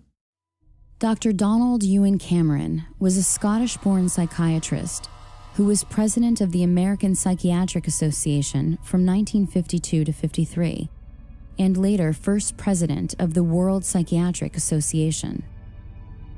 Cameron was directly involved in the brainwashing attempts of Central Intelligence Agency's top-secret MK-Ultra mind control program. Under directives from Sidney Gottlieb and funding from the CIA funneled through various front organizations, he spent years researching and experimenting with behavioral modification techniques. It was here that the CIA funded a series of experiments, severe experiments. The work was done by the Institute's then director, Dr. Ewan Cameron. It is the closest experimentation to brainwashing yet disclosed. His work, unprecedented in psychiatry, consisted of 3 areas which he called sleep therapy, psychic driving, and the ultimate depatterning. Dr. Maurice Dongier, current head of the Allen Memorial Institute. in his psychic driving, so-called type of therapy, he would give the patient intensive electric treatment in order to make the patient regress deeply, become forgetful, and then he would attempt to implant new ideas in the mind of the patient. Now, to a layman, it would appear that Dr. Cameron was trying to take the slate and wipe it clean, the slate being the mind. In other words, brainwashing. Exactly, that's a very good comparison. Brainwashing. Yes, if you like.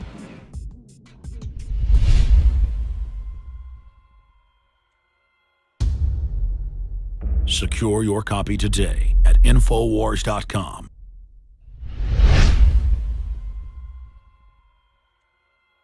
And welcome back. We are premiering State of Mind here tonight on Infowars Nightly News. Don't forget you can get it on DVD or on Blu-ray exclusively at InfoWarsStore.com. And every order also gets other extremist material, the Citizen Rulebook with jury nullification information. Juries judge the law as well as the facts. Do you understand that? If you think a law is unconstitutional as a jury, that's your emergency vote to nullify tyrannical prosecutions. Prosecutors don't want you to know that. These corrupt judges don't want you to know that. So get the films today at InfoWarsStore.com. You can also call toll-free 24 hours a day, 888-253-3139. Now, I wanted to ask James Lane and Richard Grove, what information did they garner from MKUltra, one of many programs we know about, and how do we see that manifesting today? Well, I think one of the hierarchies that you see was Dr. Ewan Cameron. His protege was Dr. Jolyon West.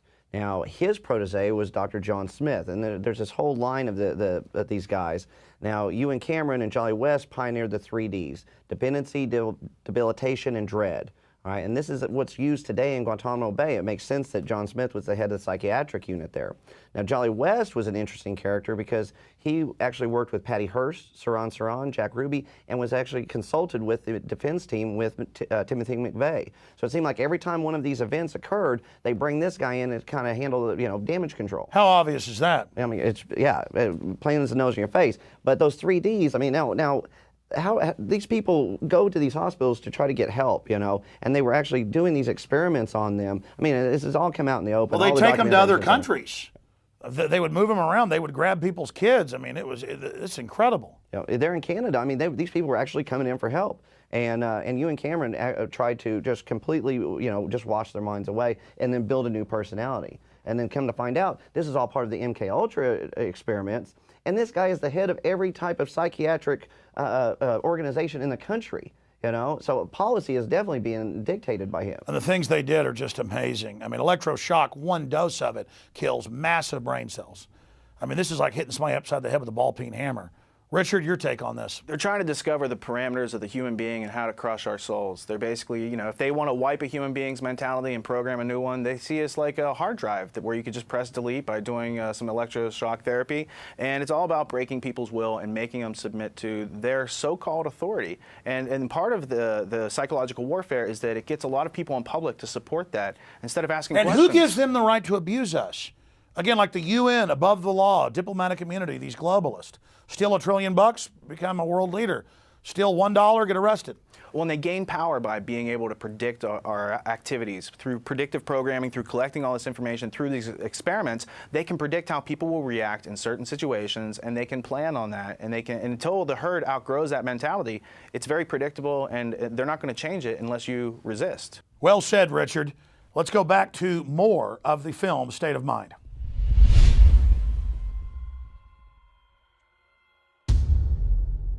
Secure your copy today at Infowars.com.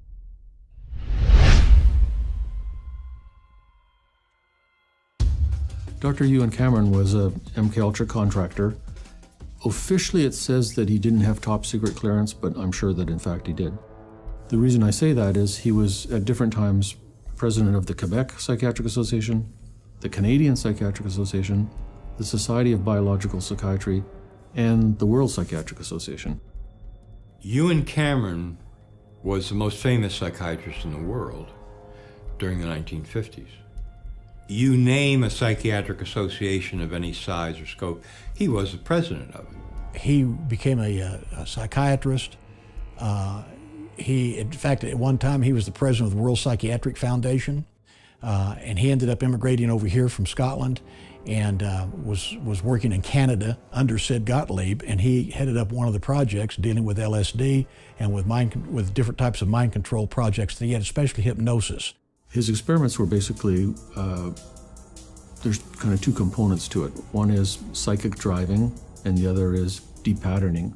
So de-patterning is you give massive amounts of electric shock to the person, like 100+ treatments, with 6 times the usual amount of electricity per treatment.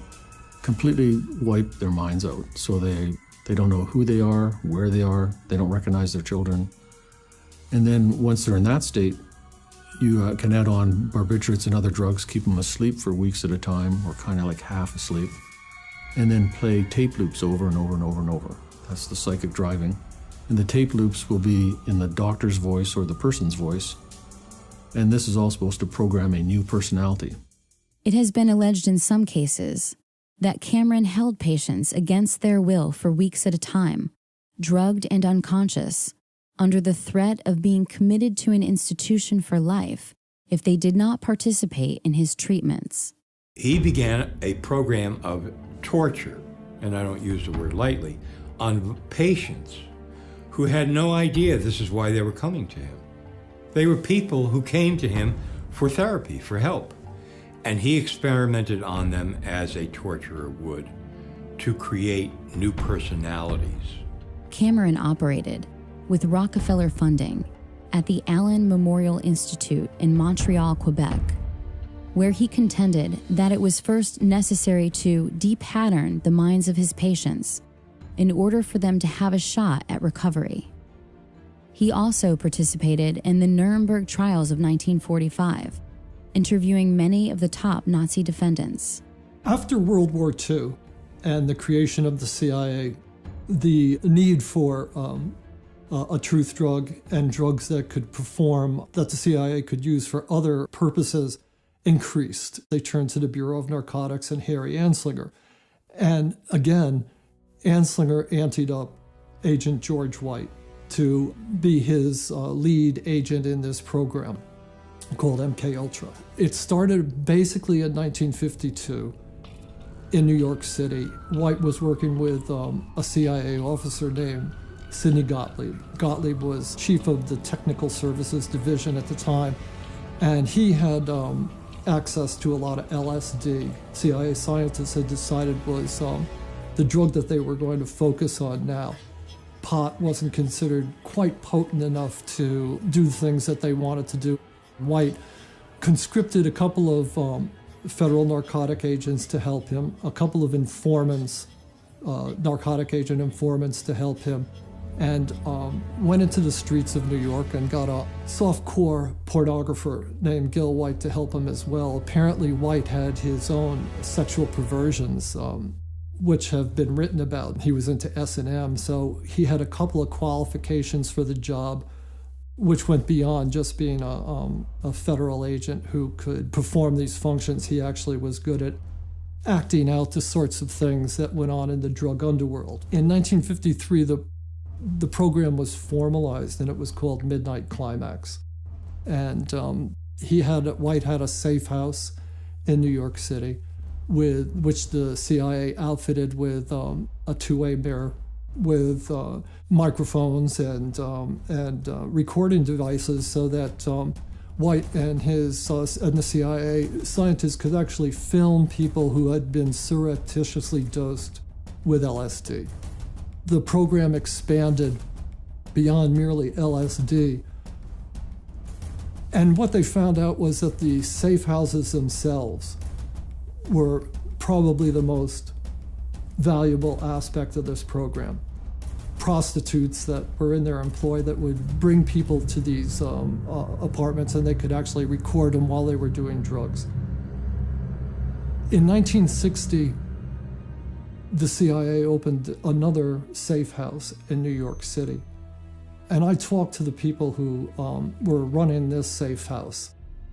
And one of the narcotic agents said to me that they felt that the CIA was actually using this safe house when dignitaries were visiting the UN or politicians were coming to New York City to talk to the mayor or state or even federal officials, that they were using filming them and potentially using the films for purposes of political blackmail.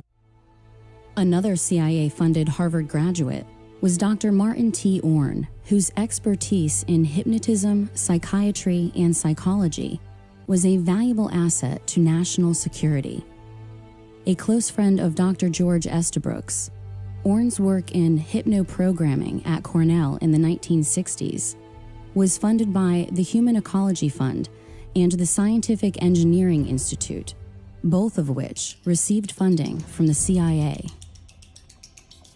To provide cover for operations like Midnight Climax, the CIA's MKUltra psychiatrists formed the False Memory Syndrome Foundation to obscure the facts of these covert experiments, creating confusion enough to deny acts of pedophilia, cult abuse, and other inconvenient truths of CIA activities. The False Memory Syndrome Foundation's board was a who's who of MKUltra. There, Dr. Orne was joined by another CIA MKUltra psychiatrist, Dr. Jolyon West, who was the protege of Dr. Ewan Cameron. Like his esteemed MKUltra colleagues, West was infamous for his hypnoprogramming abilities. Using words to make patients believe that their memories of abuse were just figments of their imaginations. The people who started the False Memory Syndrome Foundation, Pamela and Peter Fried, stated to public that Peter had been falsely accused of incest by his daughter, whose name is Pamela. She's now the editor, has been for quite a few years, the editor of the Journal of Trauma and Dissociation, to which I've contributed numerous papers, and it's really the main journal for the study of multiple personality, which was created on purpose in the Manchurian candidate programs under MKUltra, Artichoke, Bluebird. Contractors on that included Jolly West and Martin Orne, and they're on the board of the False Memory Syndrome Foundation, which says that all these cases of multiple personality are created by the therapist, and all the memories are false memories. I cannot dismiss what our intelligence agencies have been able to do by way of mind programming in different forms of research, Project Bluebird, MKUltra, and so on and so forth. Well, let me just say it this way.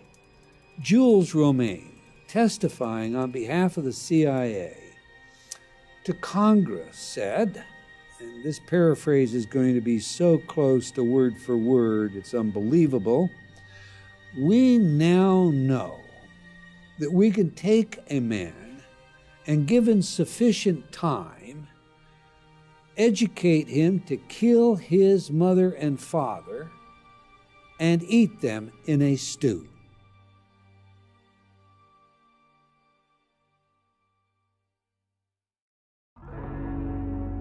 How will power gravitate into the hands of those who control information? Through the internet, through wireless networks, through smart grids, smart devices, and smart meters, to monitor and control the personal behavior of every citizen in the grid. How has the role of harnessing the minds of human resources shaped the 20th and now the 21st centuries? This single pattern emerges from all the seeming chaos. The role of science, as juxtaposed to the mind, has not been used to help individuals. Rather, at every turn, at every discovery's emergence, knowledge is being used to restrain individuals. Learned helplessness is just one example. And so in the 1970s, they discovered through these experiments with dogs that if you put a dog, or two groups of dogs in a situation, one group of dog, they had control over when they were being shocked, they could use their nose and hit a panel and stop the shock. And another group of dogs, they had the equal amount of shocks, but they no matter what they did, they couldn't control the stoppage of shocks. They discovered this phenomenon called learned helplessness, and that the dogs who had no control over stopping their shocks, they would become passive and depressed, and that when you put them in another task where all the dogs actually had control over stopping their shock by kind of jumping over this short barrier.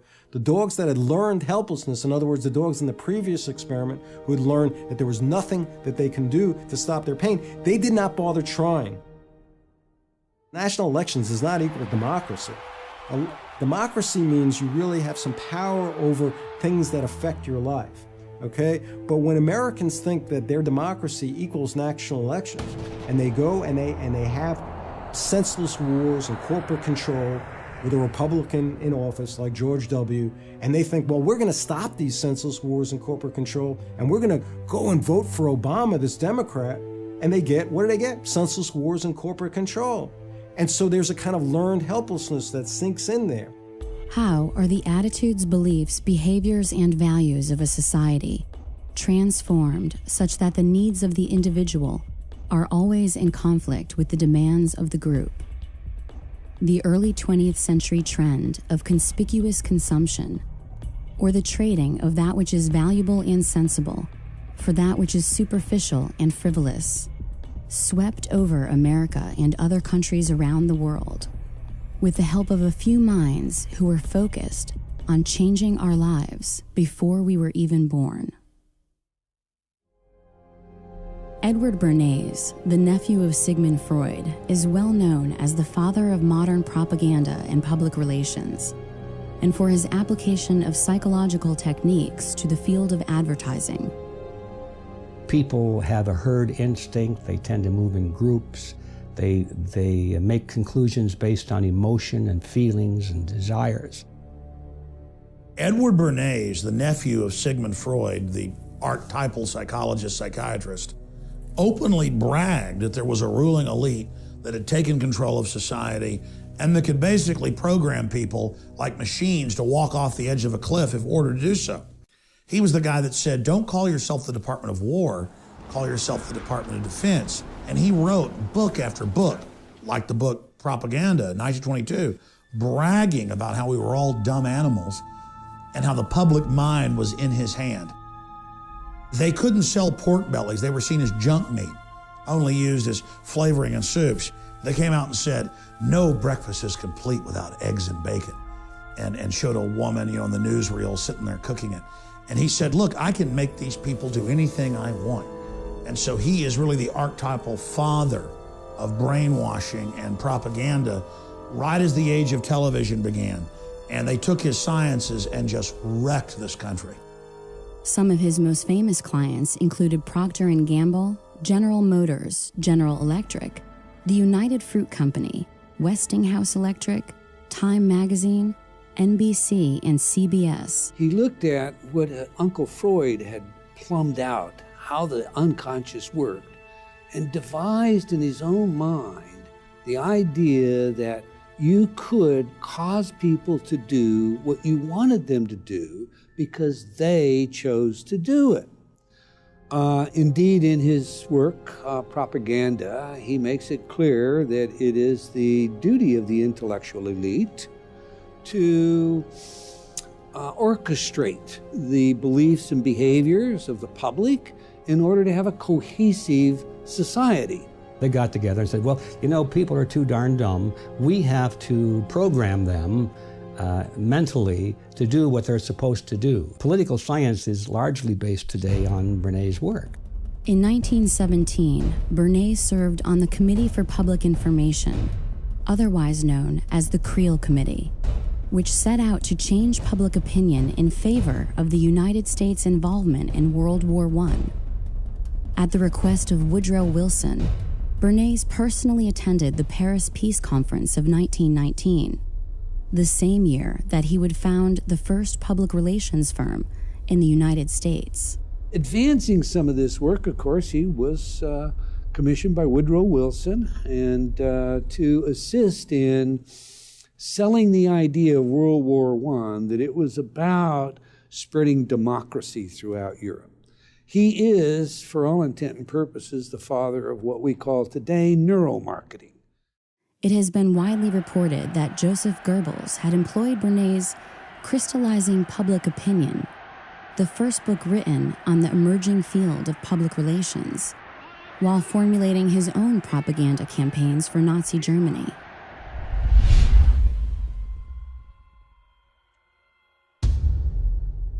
Secure your copy today at Infowars.com.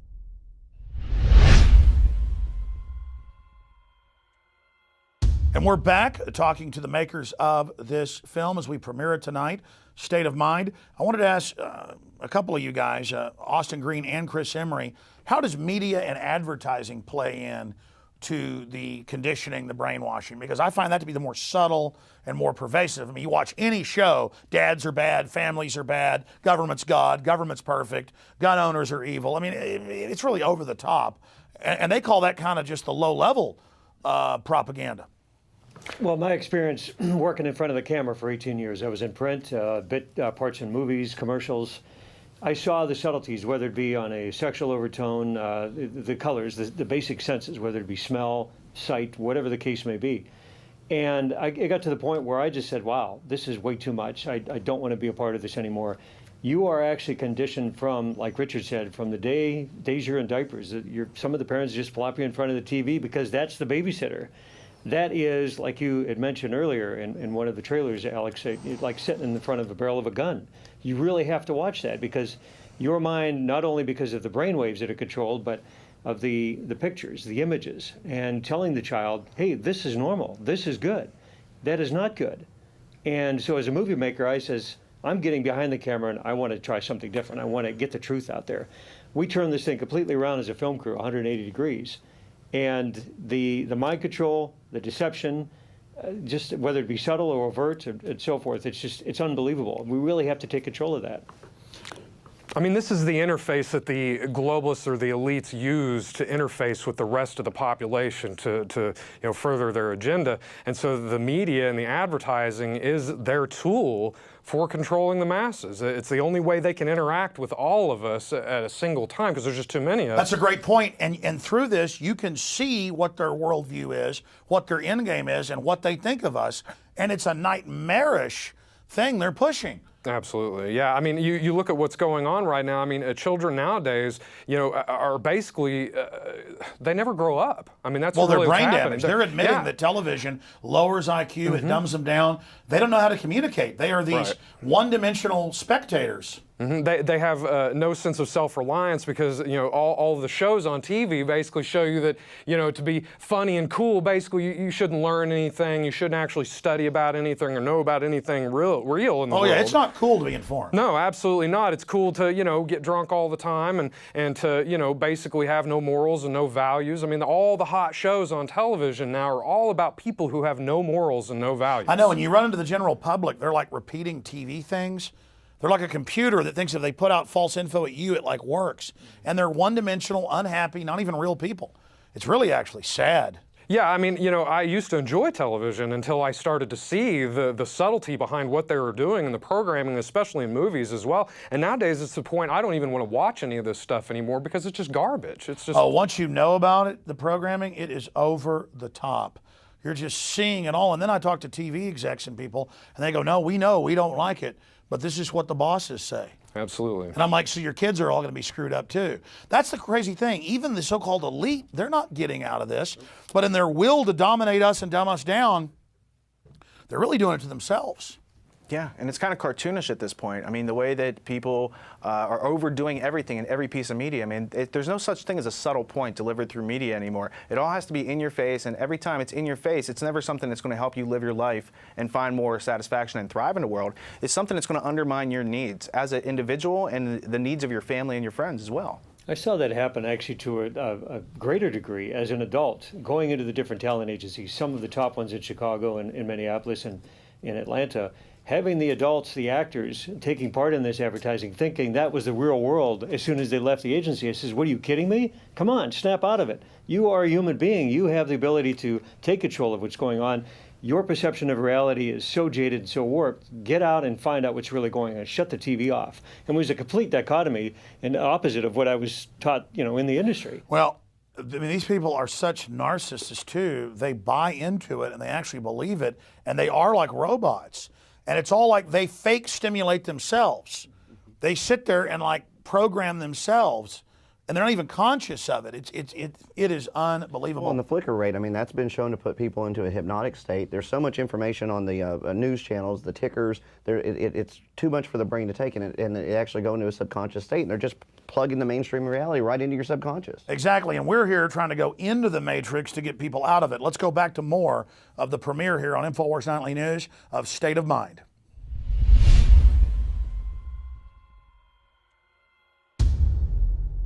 Secure your copy today at Infowars.com.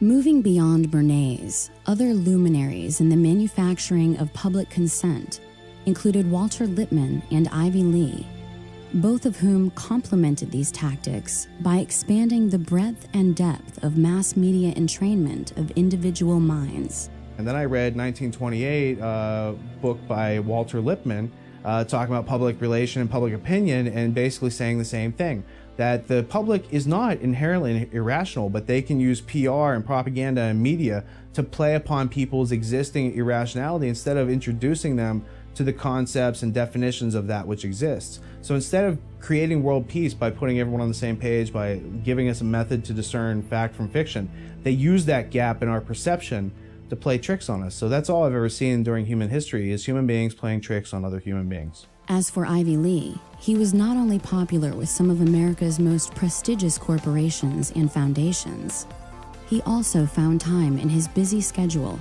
to personally counsel John D. Rockefeller, to represent Standard Oil, and was one of the earliest members of the Council on Foreign Relations. Moreover, in the 1930s, Ivy Lee was a consultant to Adolf Hitler, tasked with developing strategies to improve Germany's image in the United States and abroad.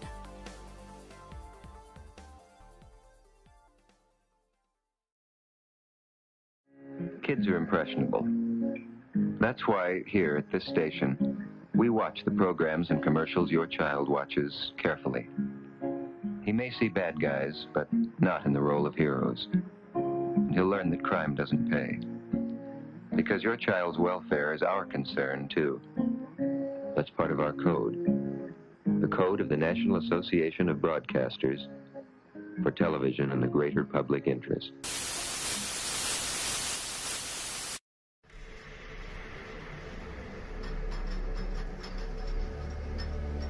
Waco was an odd situation regarding both the law enforcement aspects of it, regarding ATF going in and doing the raid on the Branch Davidian compound, as well as the fact that Special Operations Command was called to help. This is one of those situations where everything that could go wrong pretty much went wrong from day one. The Clinton administration and Janet Reno started looking for options. One of the options that they decided to engage on was bringing Special Operations Command in to advise them on quote-unquote psychological operations. When the Special Operations Command elements arrived, they began giving advice to the law enforcement individuals on how to go about implementing specific themes. Within the psychological operations community, they typically look at themes of how to modify, adapt, or somehow reshape the thinking of a target group, of an audience. These specific techniques, which were brought to bear on the Branch Davidians, were developed for military operations overseas, primarily against a foreign target.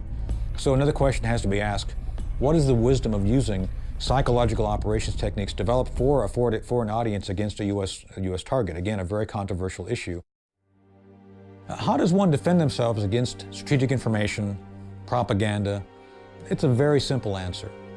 Ask questions. Always check your source. I, as a public figure, am often having to speak publicly about issues and information. I look at everything. I've been criticized by my friends. Oh my God, you look at Fox News, you look at CNN. Absolutely, because the false information being provided to the mainstream outlets means something. So why are they saying things a certain way? How are the habits of individuals changed and then reinforced to create new behaviors preferable to the collective? In the 21st century, the method has evolved little from millennia ago. Only the technology has changed. Today's television provides those who leverage public airwaves with an opportunity to control individuals far beyond the simple linguistic programming of radio. The major point of television is the commercial. The programming is designed to kind of keep people hanging in there long enough to watch a commercial, and that they're in a more passive, zombified state to buy into the goofy, silly commercial. That is the point of it. You are willingly subjecting yourself and your family to psychological warfare assault, not just with the semantics, not just with the messages, but the very flicker rate of the television, on record, patented to put you into a dreamlike sleep state where you're highly suggestible. You think you're looking at a constant picture. You're really not. Modern televisions, you're looking at LEDs, and they're going on and off. Because they're going on and off, there's a brain entrainment process that takes place. To make it real simple, it comes down to this. Research shows us that the average person, when placed in front of a television set in less than 3 minutes, will go into alpha. Hypnosis is, for all intent and purposes, objectified by brainwave activity. If I'm looking at your brainwaves, an EEG, in normal consciousness, you're operating at what we think of as beta. So you're going to be 15 to 30 cycles per second. 30 is on the stress side, but that's typically where you're going to fall. In alpha, you're going to be 7 to 14 cycles per second, 8 to 14 cycles, depending on the scale. Now, alpha consciousness, for all intent and purposes, is a state of hyper-suggestibility. And it keeps people sedated. You know, they use them in televisions are used in prisons. They're cheaper than hiring more guards.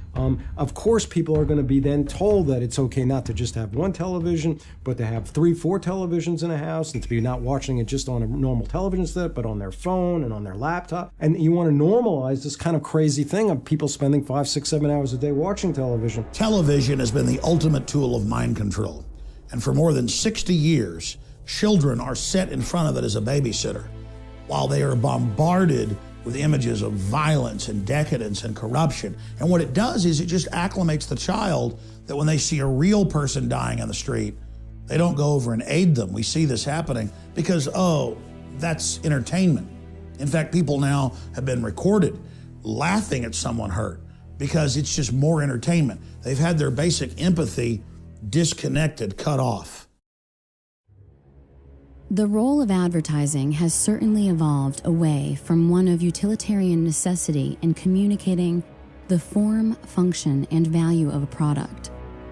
The application of the behavioral and psychological sciences has played a seminal role in the way corporations now sell products to consumers in American society and internationally.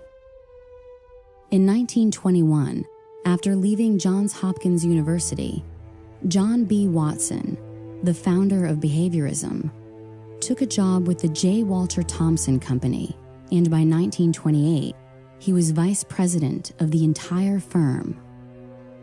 Watson introduced new market research techniques into advertising and discovered that sales could be influenced by manipulating images associated with brand names. For instance, blindfolded smokers could not tell the difference between brand name and generic. J. Walter Thompson remains one of the most powerful advertising agencies in the world today. Most people believe that you're going along through life making your own choices, making your own decisions, okay? You know, I decided to do this, I decided to do that, I did that. By watching the brain live time, neuromarketers today know exactly what product to place where, how to package that product, what colors you're going to respond to, what images you're going to respond to, what kind of pre-programming already exists that they can couple it to.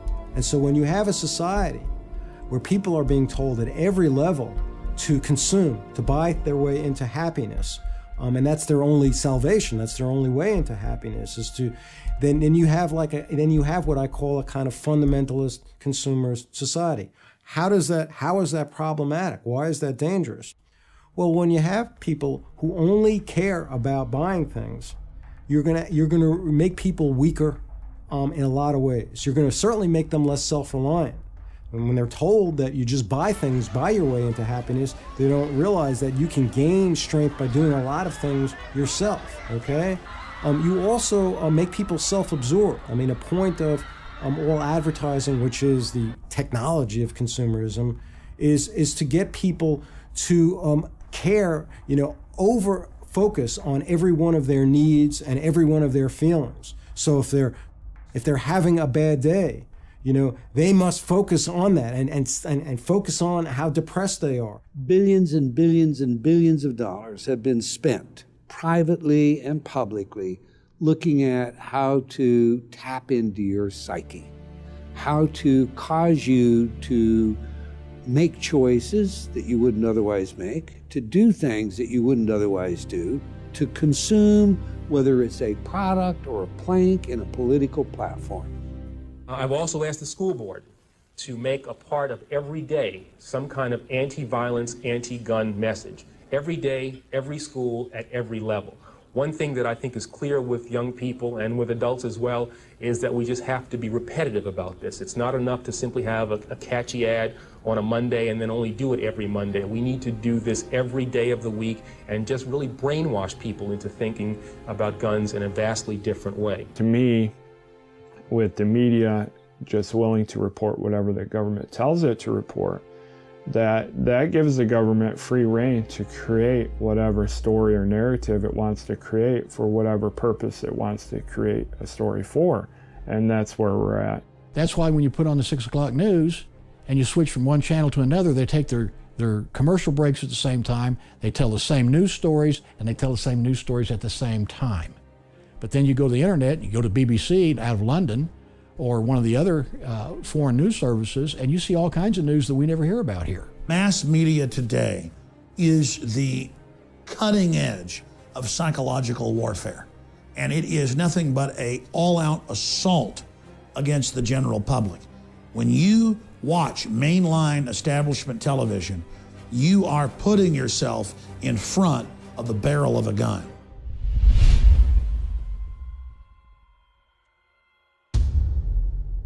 Secure your copy today at Infowars.com.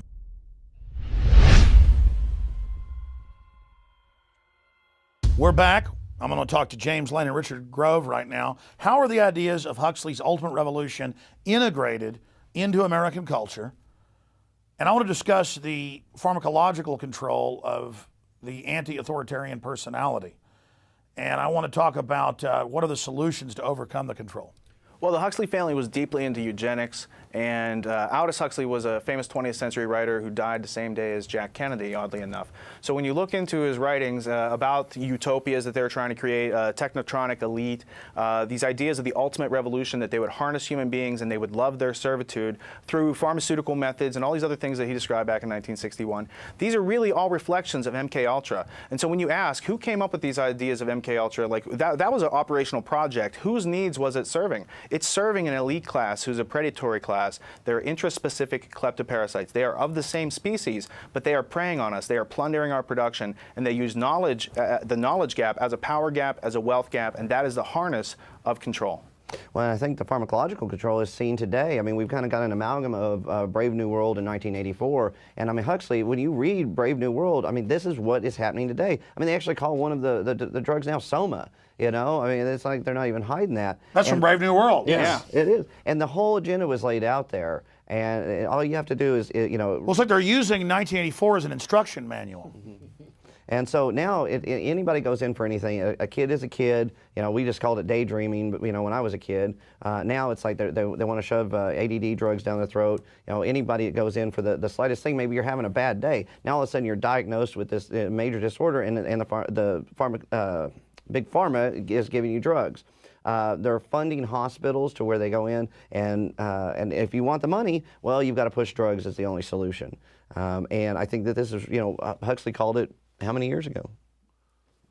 Unbelievable. Let's go back to the clip here, the final segment of the film, then we're going to have extras. I want to talk about solutions at the end, and then intro some of these extras, because I haven't seen these. I've seen the film. I haven't seen the extras. You tell me how good they are. So intro these for myself and everybody else when we come back. Here's the conclusion of State of Mind.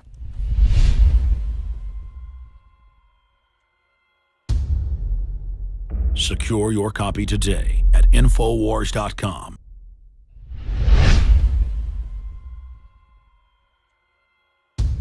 Cognitive dissonance occurs when individuals lack consistency in their methods of thinking, and thus, contradictory elements attempting to reside simultaneously as fact create frustration, confusion, anger, and aggression. It is the difference between what you think the world is and what the world actually is. Cognitive dissonance is really, again, a fancy psychologist term for, again, some common sense, which is this tension that people will experience when they have two opposing kind of ideas.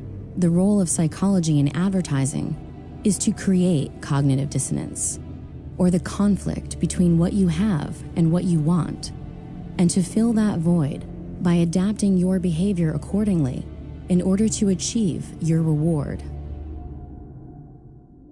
If an entire society can be properly dosed with mind-altering but culturally approved drugs, this cognitive dissonance may be largely assuaged.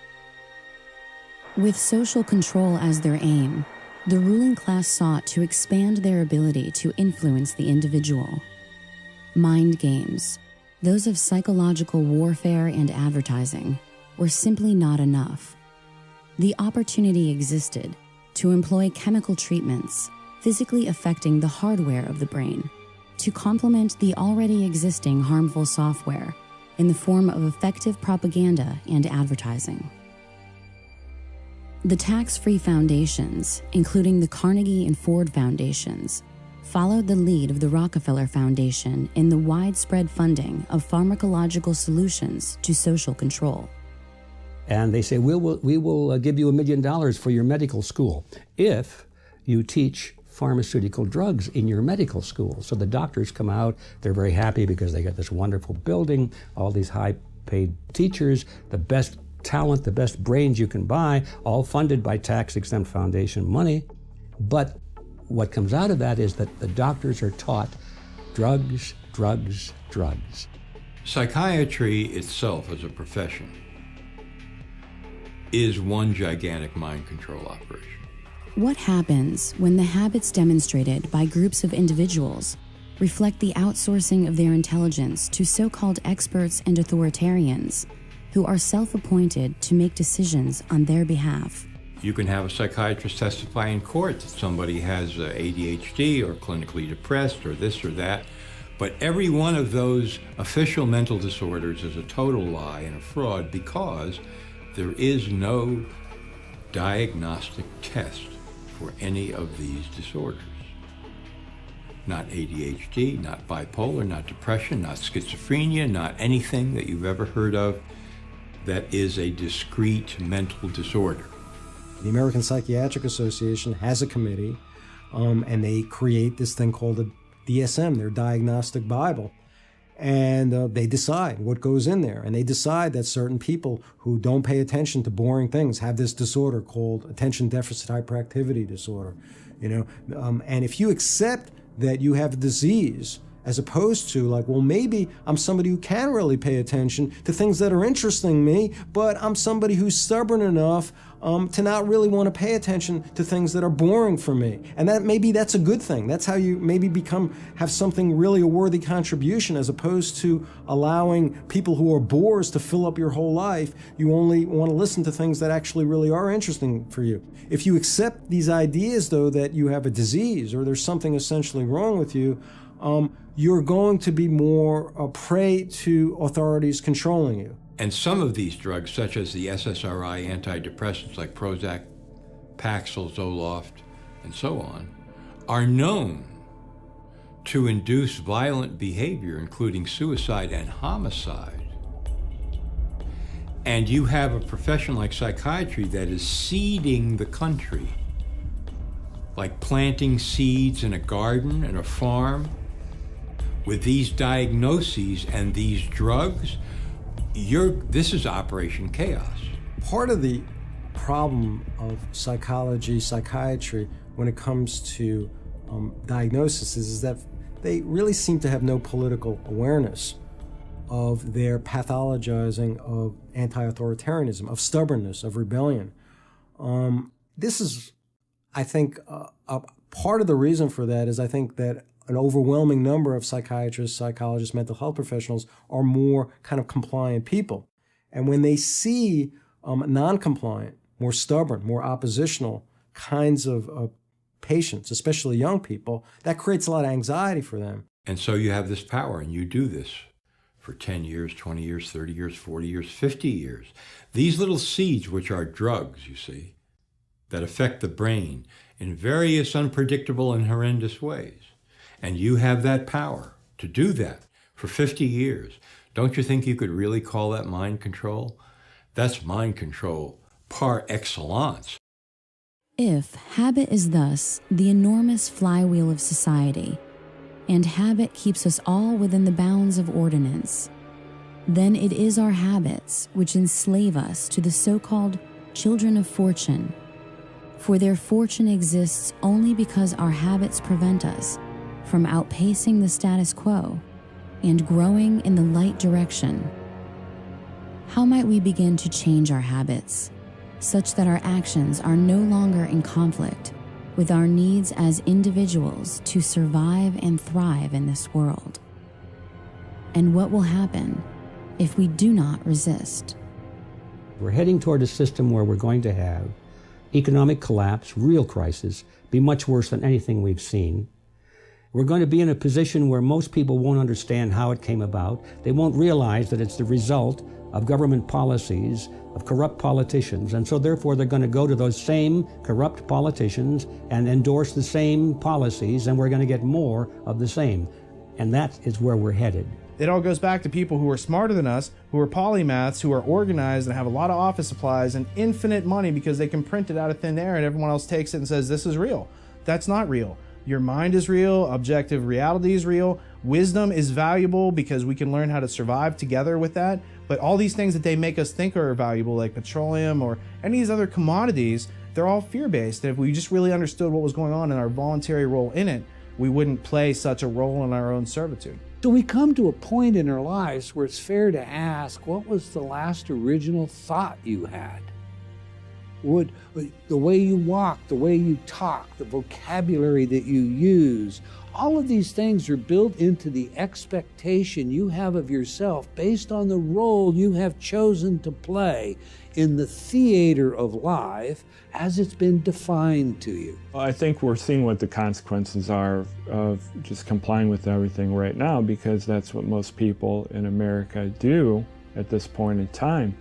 The consequences are every day you're losing more of your constitutional rights, and your freedom is being taken away more and more and more by this all-encompassing security state being brought to you by your United States government. If you out there watching don't wake up and begin to investigate these facts and prove them for yourself and take action against these people, you are not just committing suicide against yourself, but against all of good humanity. The consequences to non-resistance of control is losing everything that makes us human, that we love, that we cherish. Now think about which laws have been passed recently to give you more rights. There aren't any. There aren't any at all. A lot of folks who are critical thinkers, they realize how powerful these kind of giant corporate government entity is out there. And that kind of understanding that a critical thinker has can be quite painful and can lead to them being depressed and apathetic and giving up. And so we see that throughout history, that a lot of your really great critical thinkers sometimes succumb to depression and substance abuse because they're so overwhelmed, as opposed to others who figure out that conundrum, that if I'm going to be a critical thinker, I'm going to see how powerful these oppressive authorities in my life are, but I can't allow that pain to make me just kind of give up into kind of fatalism and defeatism. Information, knowledge equals power and control. Whatever the public face of something is, whatever they're talking about publicly, there's something else over here they're probably not looking at. And that's why it's important for individuals to look beyond what is being presented publicly. It's input, processing, and output. And what we're trying to do is keep a clean signal, that's knowledge of that which exists, and to filter out the noise. And we do that by dismissing the arbitrary, things that aren't substantial, and identifying fallacies, because the way that people can effectively lie is through words, and it's through our own belief in these words that makes it take control of our lives. So in understanding these essential aspects of how they control us, we can learn individually to become free and to communicate amongst each other how to do that more efficiently.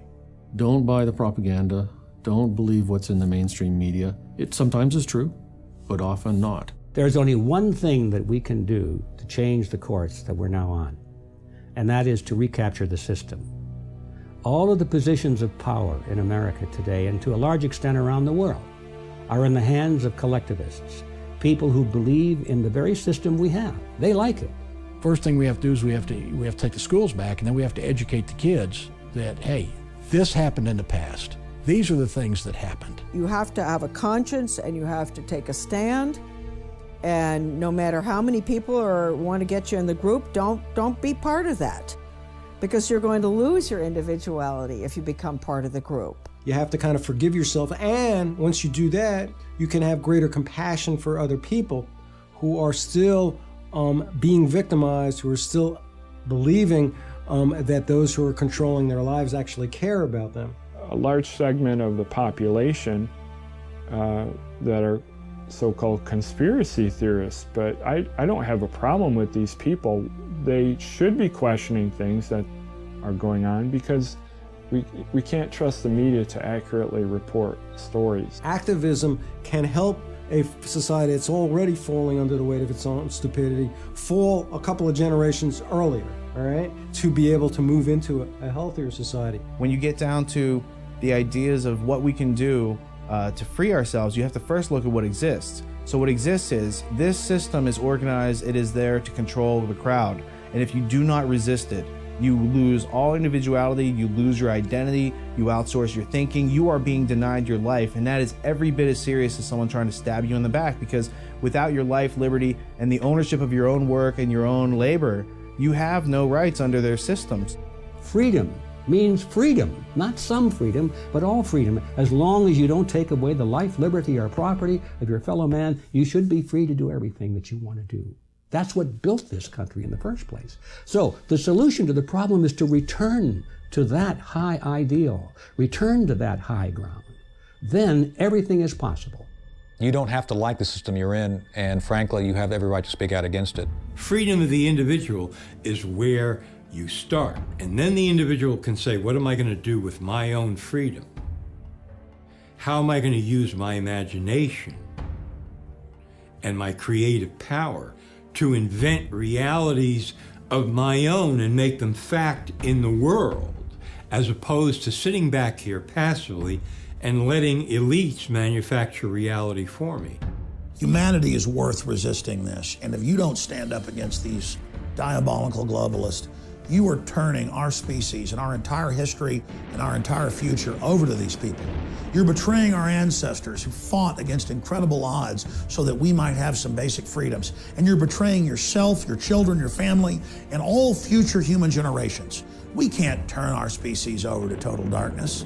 We can't turn our species over to people who love to hurt innocence and who hate beauty. We must resist the New World Order. We must free our minds and awaken the human spirit. It is time for the sleeping giant that is humanity to awaken.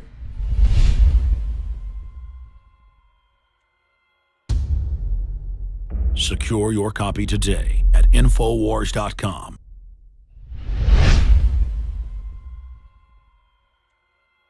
Again, that concludes the premiere of State of Mind here on InfoWars Nightly News. This will be archived at prisonplanet.tv for subscribers, and we're also going to post it on the Alex Jones channel on YouTube. But as much as they censor that, who knows if we'll even have a YouTube next week. It's getting crazy. So it's very important, so we can also make future films, to get State of Mind, The Psychology of Control, on DVD or Blu-ray at InfoWarsStore.com, so you can show this to your friends and family.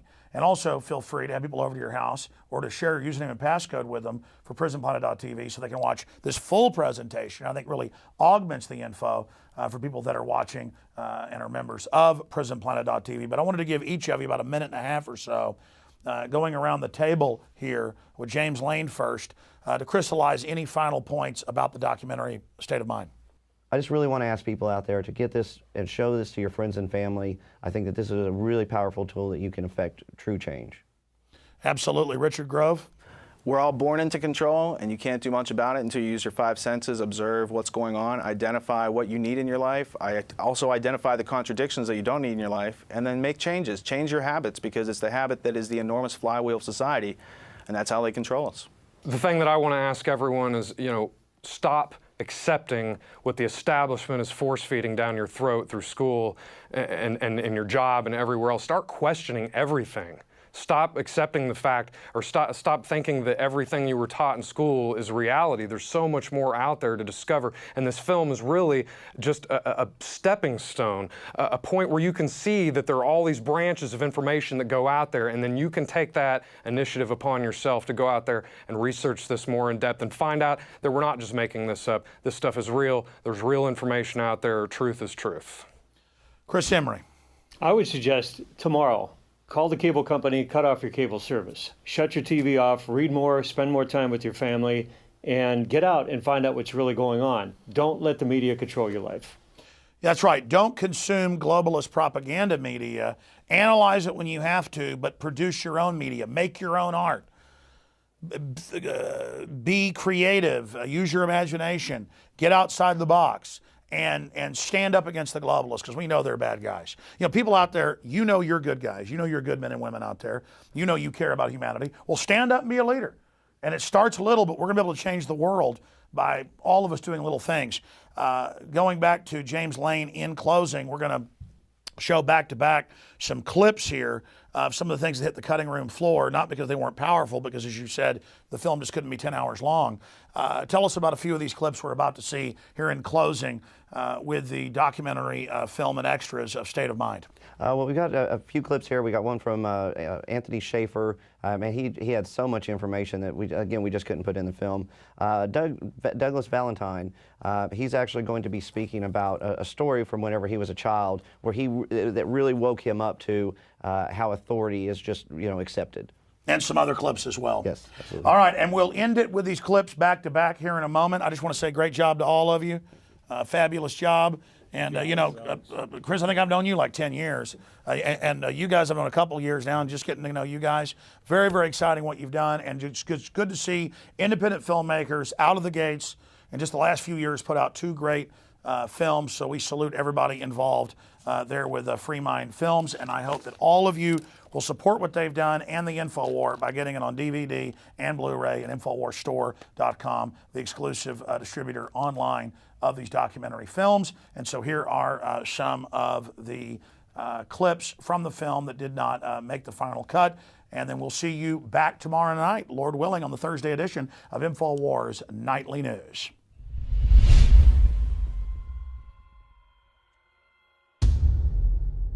Secure your copy today at InfoWars.com.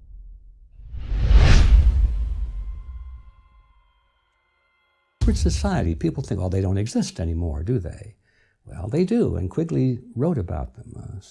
And he said that he had no aversion to this secret society. In fact, he said he had been invited into its inner ranks. He was never a member of the elite himself, but he was brought in as their historian, you might say, to record their events and to put it in the public record so that they could have a permanent record for all time. And he said he was invited into the group, and he was able to examine their private records. And then he said, I have no aversion to it or its goals or its policies. He said, the only thing I disagree with is that they hope to remain secret. Most wars in modern history are fought for the enhancement of power and wealth on the part of the elites that run those governments. They want to expand their influence. They want greater dominance. Maybe they want the natural resources. In other words, they're not for reasons that we have been told. It's a fact of life. And there's no clearer example of that, I believe, than in World War I and, of course, in World War II. But the question around was World War I.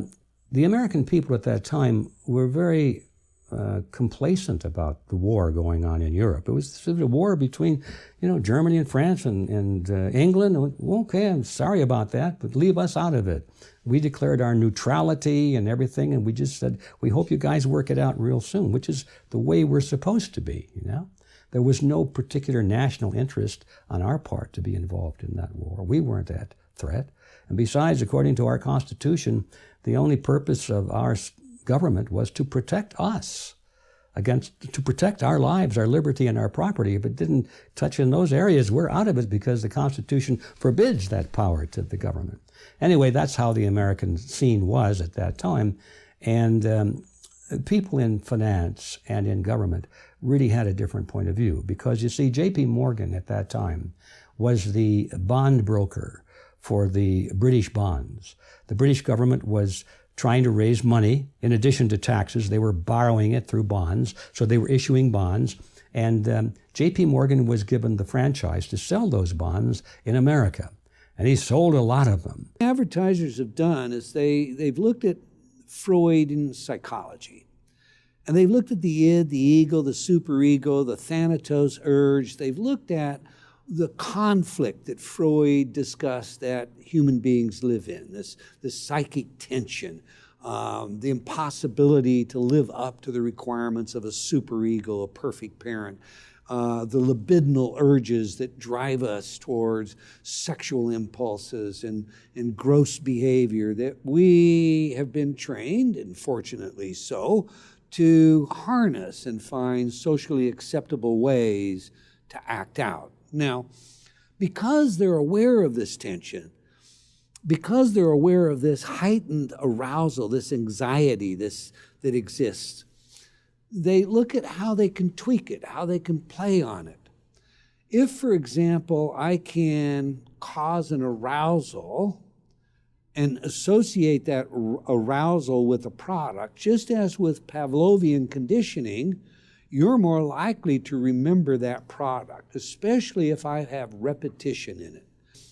I've learned in my life that what really matters is helping other human beings.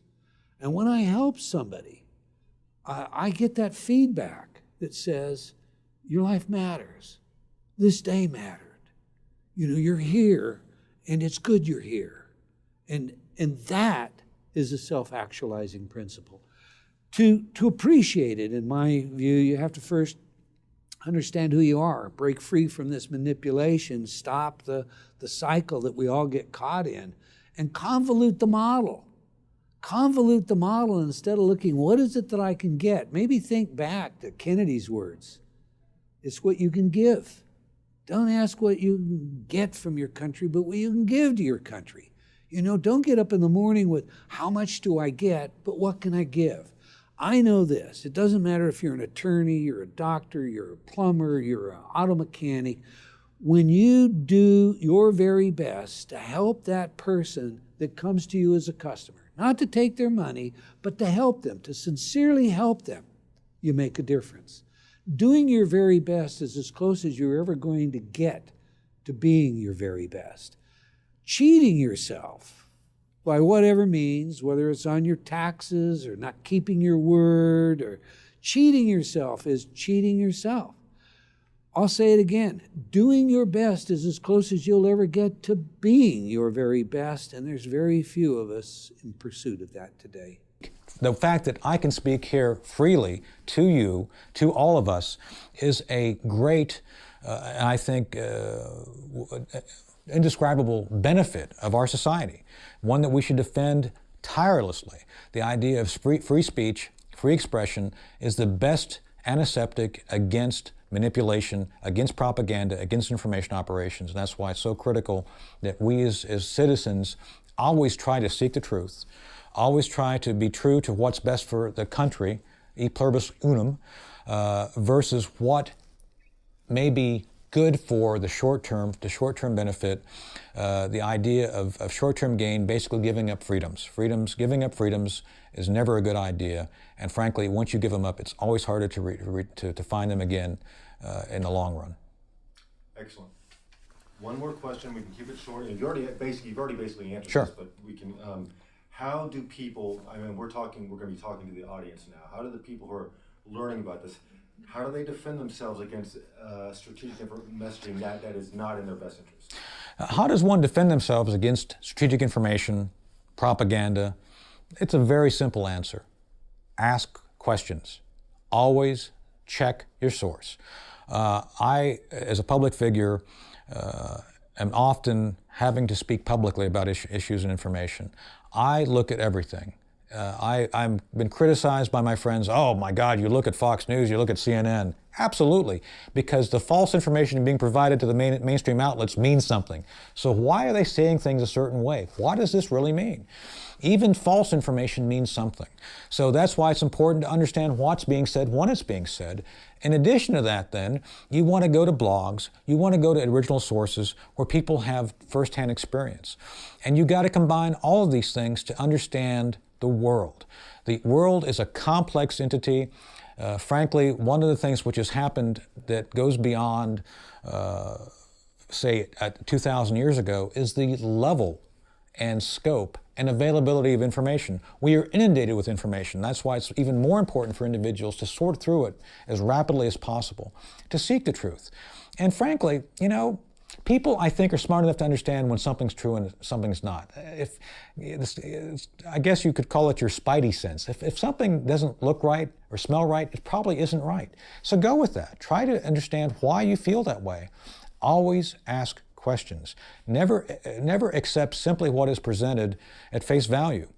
Trent Lott, Senator Trent Lott spoke to me one time in the Fox green room when I first became a public figure in 2005. And his guidance to me has resonated. There's 2 points he wanted me to remember. He offered 2 points of advice. First point of advice was, in Washington, D.C., in this town where we're talking right now, it's never good to be right ahead of your time. Well, we found that out through Able Danger and the fact that we were so far on the cutting edge, people didn't want to hear what we had to say. And frankly, when it became public knowledge, people didn't want to talk about it. So that lesson is absolutely true. Senator Lott was absolutely correct. The second lesson he taught me, and this is something that I'm still learning today, he advised me that whatever they're talking about publicly, whatever the issue is in the news, whatever the information is about that topic, it's really about something else entirely. And I believe that to be true. Whatever the public face of something is, whatever they're talking about publicly, there's something else over here they're probably not looking at. And that's why it's important for individuals to look beyond what is being presented publicly and try to figure out for themselves what's really going on.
Secure your copy today at Infowars.com.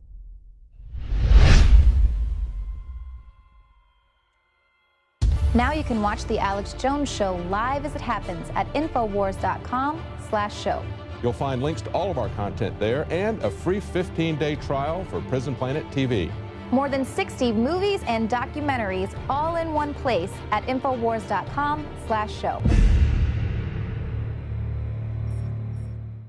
Yes, these men and their hypnotized followers call this a new order. It is not new, and it is not order.